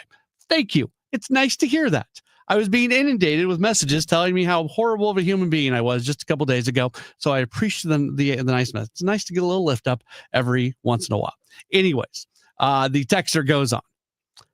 Thank you. Very nice. Good guys. The majority of people just want Mo to leave because he's an arrogant blah, blah, blah. And we can deal with Oliver Marmol. So the point of that was this texter's structural belief is that the Cardinals fan base is mad at Mo and are willing to put up with Marmol. That's true for some. That's not true for the majority. I appreciate that being your point, but as the person who sits here and watch text after text, tweet after tweet, social media comment after social media comment on the stream coming in, I can tell you that Marmol and Mo are they're spoken about together. That for a large portion of the fan base, as much as they want Mo out, they want Marmol just the same. I would be curious of this. Let's say Chaim Bloom takes over. That's not the let's say part. Obviously, that's happening. So Chaim takes over. Marmol sticks around, which I think is going to happen. I think Oliver Marmol is going to be the manager next year. I'm excited for that because I want to see what it looks like. If it looks different with Marmol, I think there's some things that frustrate a lot of people that happen under Marmol that get blamed that the blame goes to Marmol, and it's more about the organizational philosophy, which is dictated by other people. So let's go to a hypothetical situation. Maybe this plays out this way. Maybe it doesn't. We'll probably all learn together unless there is a managerial change in the offseason, which I'm not expecting, and I'm hoping it doesn't happen. If all of a sudden things look different, like really different, let's say the Cardinals are starting to do like the innovative and thinking outside the box stuff that other organizations do. The using openers and doing a lot more in terms of splits and platoons and things like that. Like just they try to get every single edge they can get from every single corner. And that's what the Brewers do. The Brewers are able to play above their roster because they take advantage of everything else. So let's say, and I don't think the Cardinals are especially good at doing that. I think they were actually better this year than they were previously. The first thing was when they did not bat Mason Wynn leadoff this year. When they went with Newt Barn, eventually Donovan, like that was the right way to go. I didn't think they were going to do that. I was so pleasantly surprised that they didn't. And that seems like such a long time ago now, but that showed kind of an evolution in the way things were going to be thought about. And I think that's going to continue moving forward. So let's say they start doing all these things that really good organizations do to get the most out of your team. At that point, I would be curious to watch what the level of criticism towards Oliver Marmol becomes. And I think in many ways, Marmol has the opportunity to be unleashed under a Chaim Bloom-led baseball organization. At the same time, I am willing to be accepting of the idea that maybe Chaim and Ollie actually don't work together well. Maybe they go into the year and it just as they go through that year becomes, you know what, they're not totally simpatico. And if that's the case, then Chaim has the opportunity, whether it's in the middle of the season or more likely at the end of the season, to make that change. But to me, Ollie's a good manager, young, bright, thoughtful. Players like playing for him. I think he is a major asset to the organization, and I would like to see what it looks like with Ollie managing with the next regime fully in charge. I think that's going to happen. It's not a 100% guarantee. We are going to take a break. When we return, we're actually going to hear from Patrick Mahomes. He does a weekly conversation with our sister station in Kansas City. You'll hear that conversation coming up in just a moment. This is a Gray Bar Sports Open Line on KMOX. Oh no, stomach issues again? Stomach issues? Who are you? Your pancreas. I could be the real reason for your diarrhea, gas, bloating, stomach pain, or loose oily stools. I thought it was my stomach. People often do, but any of these symptoms could mean having a condition called exocrine pancreatic insufficiency, or EPI. With EPI, the pancreas doesn't release enough enzymes to break down food, but EPI is manageable. Use the symptom checker on identifyepi.com and speak with your doctor. That's identifyepi.com. Sponsored by AbbVie. As a mom, comforting my family is what I do best. Vicks Vapor Stick provides soothing, non-medicated Vicks Vapors in an easy-to-apply stick, and it dries fast, so there's no mess. I use it to comfort myself and my family. Thanks, Mom. Vicks Vapo Stick, soothing comfort for the whole family. And try Vicks Vapo Shower Max for steamy Vicks Vapors when you need more comfort for yourself. Use this directly. Let's go! You're still glowing, flirting, grooving. You still got it. But your immune system weakens as you age, making it harder to fight flu, pneumococcal pneumonia, RSV, and COVID-19. Vaccines are a key part of any health routine and help strengthen your immune response. Ask your doctor or pharmacist which vaccines you need. Schedule in minutes at vaxassist.com. Sponsored by Pfizer. When you're hiring, have you ever felt like you're missing out on meeting great candidates? Well, they're not hard to find when you go to ZipRecruiter. ZipRecruiter helps 10 million people with their job search every day. People who are actively looking for jobs like yours. So it's easy to find the right person fast. 4 out of 5 employers who post on ZipRecruiter get a quality candidate within the first day. Try ZipRecruiter for free at ZipRecruiter.com/free. That's ZipRecruiter.com/free. Frank, did you get the mail? Coupon, Medicare, AARP. Oh, wait, this one says open immediately. First one in the trash. Every day we're bombarded with messages that we don't care about. Problem is, there might be an important message in there that affects you, like retirement. For example, on September 23rd and 25th, Steve All of the All Financial Group will be hosting a Taxes in Retirement seminar at Stone Summit. From the big beautiful bill to taxes on your Social Security, Steve will cover it. It's a complimentary event, but seating is limited, so reserve your seat today. Call 636-230-8824 or online at yourmoneymattersstl.com. What about this coupon for a new lawn service? We live in a condo. So? On the 3rd floor. Mom always said I shouldn't have married you. Investment advisory products and services made available through Impact Partnership Wealth, LLC, IPW, a registered investment advisor. Neither the firm nor its agents or representatives may give tax or legal advice. Individuals should consult a qualified professional or guidance before making any purchasing decisions. Looking for a place to call home without all the maintenance? Check out the Towns of Linneman Park, new townhomes by Lombardo, located in St. Peters. These new construction townhomes are located on the south side of 36494, east of Harvester Road, and offer floor plans featuring 2 to 3 bedrooms, 2.5 baths, a loft, and 2-car attached garages. Community amenities include a clubhouse, pool, pickleball courts, dog park, and walking trails. Tour our newly decorated display and fall in love with your new townhome. Visit lombardohomes.com for more information. Welcome back in. It is a Gray Bar Sports Open Line right here on KMOX. My name is Matt Pauley, continuing to take you until 8 o'clock this evening. We continue to remind you about what's coming up tomorrow night on the program. We are going to be live at Hot Shots in Arnold. We'll be there live from 5 o'clock to 8 o'clock. So Redbird Rush Hour, at least my part of it, from 5 o'clock to 6 o'clock. And then Sports Open Line from 6 o'clock to 8 o'clock for our soccer showcase from City SC. Timo Baumgartel is going to be there. He'll join us on the air for from like 6 to 6:30 or so. And then the time after that, he'll be available to sign autographs and take photos and do all that sort of stuff. So look forward to seeing everybody in South County and in Arnold. We're going to be there coming up tomorrow.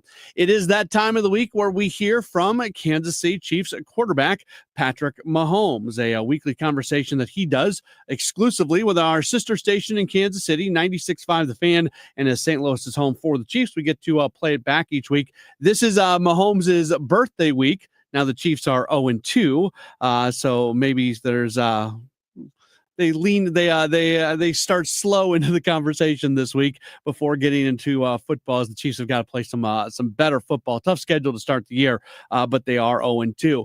But as the conversation did start between Mahomes and Carrington Harrison, they talked a little bit about when it comes to Mahomes' birthday each year, is this a time that he uses to kind of reflect back on where he's been and how much his life has changed in really a short amount of time? Yeah, I mean, I'm super grateful for just everything that I've kind of experienced in life. I mean, I've had great people around me in my family and friends, and obviously had a great run here in Kansas City. And so it's been a lot of fun these last 9 years, I guess that would be until I was 30, but let's make it another 10 to 15 more. So we were having some bets around the office on how you prefer your steak to get cooked. Some people were saying well done, and I was like, not my guy. Pat's not getting his steak cooked well done. On Sunday, whenever you guys ate, tell me what you ordered. I got the Wagyu meatballs, and then I ate a little bit of the chicken just as like kind of an appetizer, and then we got some of the ribeye. And so I do get my steak. I get my steak medium.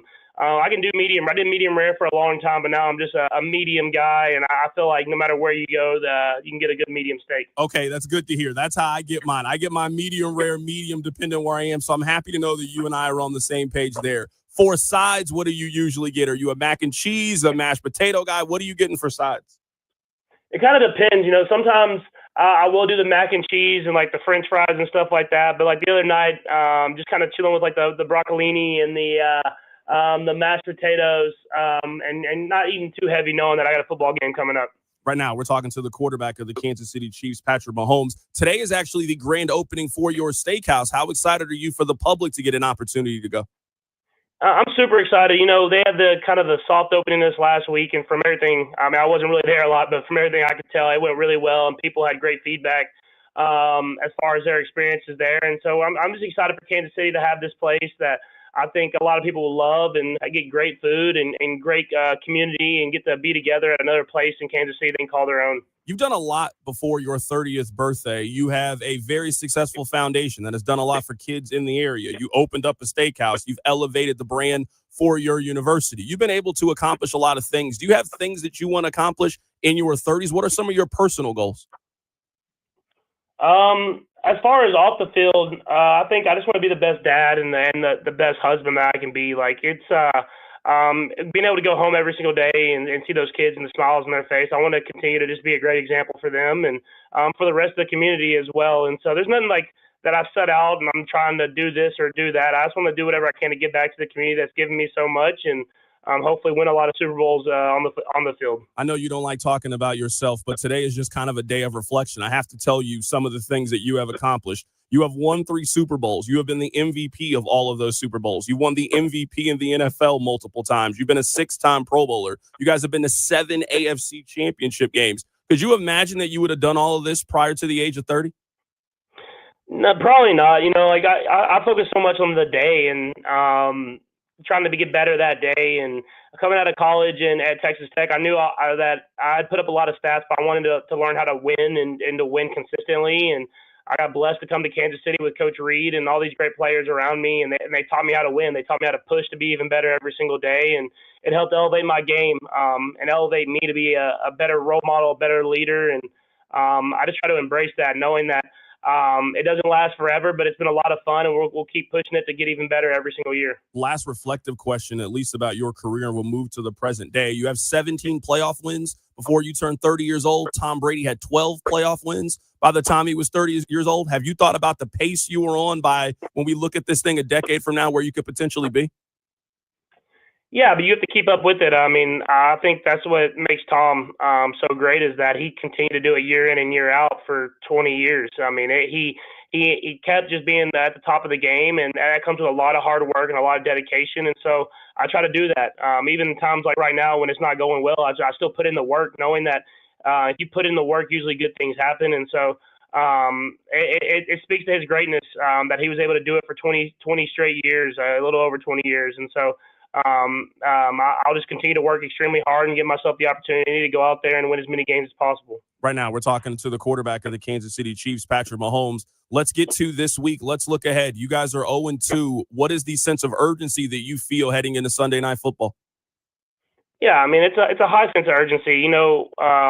Going up against this team, I mean this is a team that has played two good football games as well, and they've kind of been similar to us, where they've kind of come up short just a little bit, but they have a lot of great football players, and this will be their home opener, so it'll be a great environment playing at the Giant Stadium in MetLife, and they'll be hungry too. So it's gonna be two teams that are very hungry, that are trying to get that win on the board to get their seasons back on track, and so. It's a high sense of urgency, knowing we got to play our best football, play better than we played these first 2 weeks. It feels crazy to use this term in September, but do you consider Sunday Night Football to be must-win for you guys? I never, until it's like playoffs or it's like you win and go home, I never say must-win, but I mean it's an important football game. Don't get me wrong. I mean it's being 0-2 is one thing, but being 0-3, I mean, is tough to come back and make the playoffs and get to where you want to be at, and so.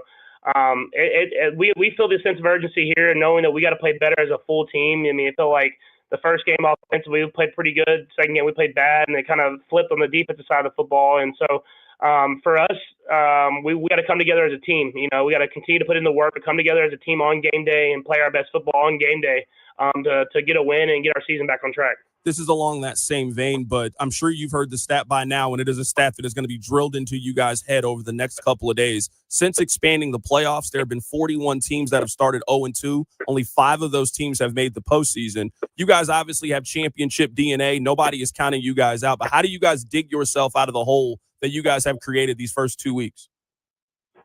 Yeah, I think you just got to focus on the now and what we can do. And today, that's having the best practice that we can have and preparing ourselves for this game that we're playing this weekend. And everything's still in front of us. We know that we haven't played our best football these first 2 weeks, but if we play the way that we think we can play, we can win a lot of football games. And so come to work every single day and kind of just get after it and continue to get better and better and try to go out there and stack some wins as the season goes along. And by the end of the season, give yourself a chance to be in the playoffs and go out there and win those games as well. One stat has jumped out to me. You actually lead quarterback in rushing yards. You have 123 so far this season. No other quarterback in the league has 100 yards rushing. Are you running more out of necessity this year? Are you seeing more in the defense? What has led to you taking off more this season? Yeah, I think just kind of the flow of the game. When defenses are playing some of the man coverages, they're really focusing on stopping guys down the field. And so when they do that, if they get out of the rush lane, just kind of opened up for me to be able to run. But that's something that I've always had. I obviously just used it a little bit more these last 2 weeks, but I'm going to do whatever it takes to win at the end of the day. And I don't call myself necessarily a running quarterback, but I can do enough to move the chains. And so I'm just excited for us to continue to evolve as an offense and get even better. Obviously, this is something that you have to be mindful of. How are you going to try to manage those hits on your body, the potential extra wear and tear for a long football season? I always prepare my body for it. I mean, there's obviously I try not to take the big hits and get down when I can in space and stuff like that. But if you're getting hit in the pocket or out of the pocket, you're taking hits throughout a season, so you have to prepare your body for that. And so that's stuff I do all off season and do during the season as well, just to prepare my body for a tough NFL season, just like everybody else. We've talked about you being the villain in certain aspects. You mentioned the home opener for the Giants or going on the road in Sunday Night Football. Everything is kind of against you in that. What is it like to go into those environments looking to leave with the W? Yeah, I mean, it's always tough. Don't get me wrong, but it's always a great opportunity to go in there and kind of build that memory with your teammates of being having to come together and win these big games and these big moments on Sunday Night Football and stuff like that. And so I think that's stuff that can help build character for a team throughout the entire season, knowing that you're not always going to get to play at Arrowhead and get to have that home crowd behind you. You have to learn how to come together as a team, and it makes you closer as a team as the season goes on. I'll get you out of here with these last handful of questions. You obviously are very familiar with New York. Your dad played for the New York Mets. What memory do you have of New York as a kid? I think my best memory is the Subway Series. I mean, I think that was always something that was really cool. And then being able to go and see the Statue of Liberty as a kid was something that stuck in my brain. And so I had a lot of great memories there. My dad was playing great baseball and playing in National League Championship Series versus the Braves and Subway Series versus the Yankees. And so it was a lot of fun times. And I was about 5, 6, 7 years old. And so that was like right when I could really start remembering stuff. During the Kingdom, they showed these highlights of you hitting home runs as a kid. When was the last time that you saw those clips? I had never seen that video before. I hadn't seen him in a long time, and for me, I just heard the stories. You know, like with your dad or your grandpa or whoever, they always tell you stories, and half the time you're like, I don't know if I really believe what they're saying. But my dad had always told me that exact story, and so to see it on the home video that my mom found, I don't know where she found it at. It was cool because it just showed that all those stories my dad was telling me about me as a kid and his time in New York were all true. I mean, you should have known right then and there that you were going to be really athletic. Because I'm sitting there watching, like, I don't know if you're supposed to be this age being able to hit that far. I always thought I was a baseball player, man. I grew up in it, and I learned so much of it. But looking back now, it was really cool. That is the quarterback of the Kansas City Chiefs, Patrick Mahomes, joining us on the show today as they get ready for Sunday Night Football. Pat, again, happy birthday, man. Look forward to catching up with you next week. Yeah, appreciate you. That was Patrick Mahomes, courtesy of our sister station, 96.5 The Fan in Kansas City. We, of course, are your home for Chiefs football in St. Louis. We'll take one more break. We'll come back, and we'll talk some Blues hockey. Training camp, it is set to open up tomorrow. Blues president of hockey operations and general manager Doug Armstrong addressed the media today. We'll hear some of what he had to say. We'll do that coming up in just a moment as we continue on after this right here. It's a Gray Bar Sports Open Line here on KMOX. The KMOX City SC Soccer Showcase, presented by Michelob Ultra, is back. Next stop, Hot Shot Sports Bar and Grill in Arnold, Thursday, September 18th. A limited number of fans can get an autographed picture from City SC player Timo Bunkardel. Win great prizes, enjoy great food and a cold drink. Hot Shots in Arnold is the place to be Thursday, September 18th from 6 till 8 p.m. for the City SC Soccer Showcase, presented by Michelob Ultra. For more info, KMOX.com/events. Hey, it's Jeff at Saks Financial. I got a free event coming up to maximize your Social Security, September 22nd and 23rd. Come meet me in person and find out how to maximize your Social Security. Sign up at retiresafestl.com/events. This is Todd Krenz with Krenz Financial Group. For over 6 decades, we've helped St. Louis families and businesses plan with purpose and live with confidence. We work closely with professionals in healthcare, from doctors and nurses to medical sales in biotech and pharma. Our team helps you navigate complex financial decisions like retirement plans, disability insurance, consolidating old 401ks, and understanding stock options or RSUs. We make the process clear so you can focus on what you do best. Your goals, our mission. Start today at kfgadvisors.com. Securities offered through Raymond James Financial Services. Member FINRA/SIPC. Prince Financial Group is our broker dealer. Do you have $10,000 or more in credit card debt? Are you barely getting by making minimum payments? With credit card debt reaching all-time highs, National Debt Relief is letting everyone know about great debt relief options now available to help people with overwhelming credit card debt. These options may reduce a large portion of your credit card debt. Get a free debt relief consultation when you call 800-201-7676, 800-201-7676, 800-201-7676. Life's unpredictable and full of unknowns, but your vehicle shouldn't be. No one wants to face an unexpected repair that could derail their plans and budget. That's why we're introducing CarShield, the ultimate way to future-proof your ride. We're not just about fixing problems, we're about preventing financial surprises. You can get a low-cost month-to-month vehicle protection plan designed to save you from out-of-pocket expenses on future auto repairs. Imagine driving with complete peace of mind, knowing that if something goes wrong, you'll pay almost nothing for covered repairs. Included in every plan is free roadside assistance, free towing, and car rental options at no additional cost. This protection plan is at an all-time low, making it accessible to any driver. Don't wait for a breakdown to realize you need coverage. Invest in the future of your vehicle and your wallet today. Call CarShield now for your free quick quote. Call 800-908-8646. That's 800-908-8646. Future-proof your ride. Call CarShield now. 800-908-8646. 800-908-8646. Again, 800-908-8646. Baseball is all about stepping up to the plate when it matters most. And when you've been injured, you need a heavy hitter in your corner. At Morgan & Morgan, we don't back down. We fight to get you every dollar you deserve. No curveballs, no strikeouts, just results. That's why we've recovered over $25 billion for our clients and fight for them from offices nationwide. Morgan & Morgan, America's largest injury law firm, proud sponsor of the St. Louis Cardinals. Injured? Visit forthepeople.com for an office near you. Hi, this is Charlie Brennan. I see clearly now thanks to the doctors, Greg Birdie, Ranjan Malhotra, Robert Brusati, and Andy Royer. You can too. YourEyeDoc.com. Welcome back to the Gray Bar Sports Open Line. Once again, Matt Pauley on KMOX. Back at it on KMOX. It's the Gray Bar Sports Open Line. We are starting to wrap things up. We get done at 8 o'clock this evening. Tomorrow, a big day. Training camp officially opening up for the St. Louis Blues. Their president of hockey operations and general manager Doug Armstrong did meet with the media earlier today and wanted to play back some of what he had to say. So his role is changing at the end of this year as he is giving up the GM portion of his title, and then we're going to see him not be in that role anymore. So he's going into his final GM year with the Blues. But he said that as this year gets started, he's not really spending much time thinking about that. I haven't spent a lot of time on that, really. Excited about the year. One of the things that we want to make sure we focus on is this year. Alex and I worked together hand in hand last year. I don't see anything being different this year. And it is a little strange, though, knowing that there is an expiration date, but that doesn't affect this year's team, and they expect us to do our best, and we're going to do that. Obviously, last year went pretty well, especially after the coaching change and after Jim Montgomery's impact on this team and the way that they play really started to be felt. He was asked about, taking momentum because the season ended well last year. They were so close, just terribly close to getting into the second round of the playoffs. So can you take momentum from last year and bring it into this year? It's great that Monty's going to have a full training camp to get us ready. I think one of the things you want to be careful against is when you finish as strong as you did, that you think that that's going to be a natural carryover.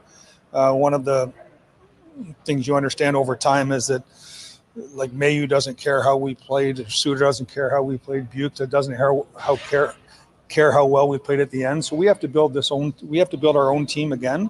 We have to start with that foundation. Now, there's a lot of things that the players can remember and learn from last year, but to think they can just replicate it by showing up, hockey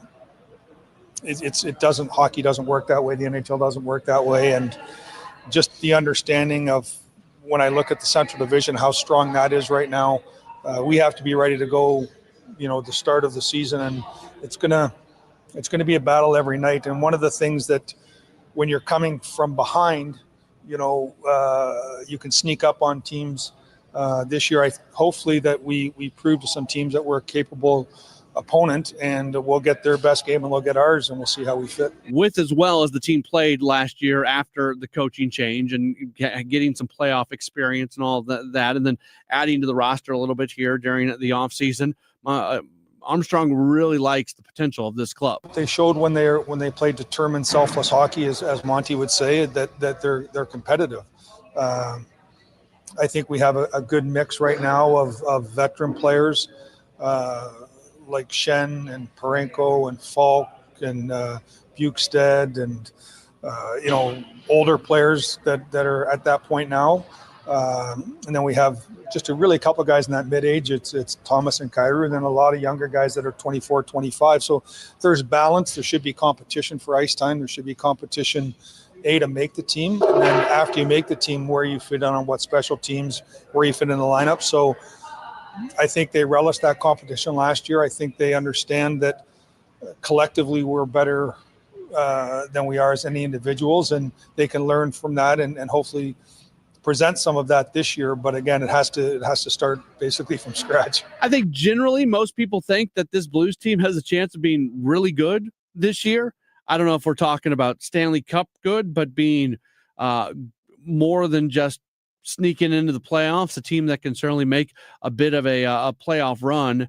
And that would mean they had a better year this year than they did last year, even though they finished off so strong last season. And Armstrong talked a little bit about whether it's just Jim Montgomery being in for the full year with training camp, the changes that they did make to the roster, young guys continuing to get better, what it is going to take, and what's the possibility of them being better this year than last year. I think we're a little deeper. I also think that we do have some positive experiences to go off of, but I think bringing in two centermen, doesn't put too much undue pressure on young players that are 20, 21 years old. I think, quite honestly, a lot changed. And I think we discussed this a little bit last year at the end, with bringing in Broberg and Holloway expedited this process. Right now, and then bringing Fowler in, we don't have to put the 3 first-rounders from 2 years ago into our lineup right now. If we didn't have those players, we probably would and just sort of learn on the go. But the players showed enough last year for us to acquire veteran players, get back to the maturation that we've had in the past of letting players come at their own pace, come at their own time. And so I think experience players helps us. I think, having youth being served to some extent, but making it earned, I think is better for us long-term than making them earn it than to give it to them. And then final thing from Doug Armstrong, I thought this was also pretty interesting. I think Corey Miller from Channel 5 asked this question. It was a good question. It wasn't that long ago that they were selling players off at the deadline.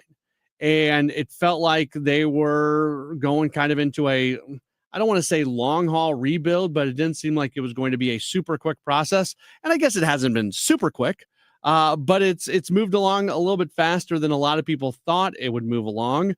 And a lot of that has to do with how much they got better last year. So the question was asked, are they ahead of schedule from where they thought they were going to be if you circle back to when they were trading players at the deadline? I don't think you sort of have a schedule that you go by. It was difficult. We moved on from some great Blues players that brought us a lot of success, but contracts were expiring, and we made decisions.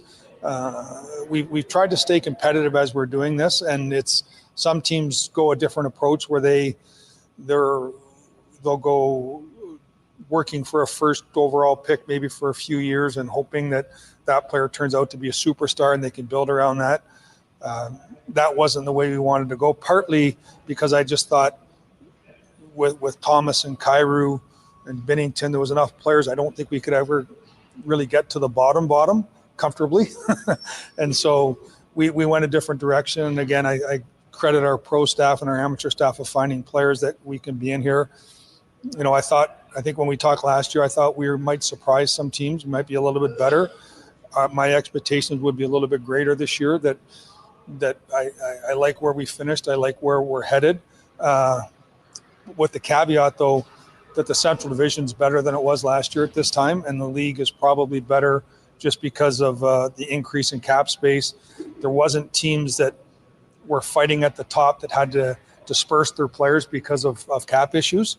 It's a little bit more normal to where it was pre-pandemic, that a bad contract is usually absorbed within a year or two by the cap going up. That's Doug Armstrong, the Blues president of hockey operations and general manager. And that's going to do it for this edition of the program. Again, a reminder, tomorrow we are going to be at Hot Shots in Arnold. Love for you to stop on by. Timo Baumgartl from City SC will be there from, I believe he's there till 8 o'clock. So 6 o'clock to 8 o'clock is when he's there. He'll be on the radio with us from about 6 to 6:30. And then after that, he'll get the opportunity to meet you, take photos, sign autographs, do all those sort of things. We'll be broadcasting live that entire time. We'll start the live broadcast at 5 o'clock for my part of Redbird Rush Hour. And then we'll do all the city stuff during the 6 o'clock hour, kind of more standard sports open line during the 7 o'clock hour. But we are looking forward to being with you coming up tomorrow. Thanks to all my guests. This was a really fun show tonight. And we'll talk to you again tomorrow from Hot Shots in Arnold for another Gray Bar Sports Open Line right here on KMOX.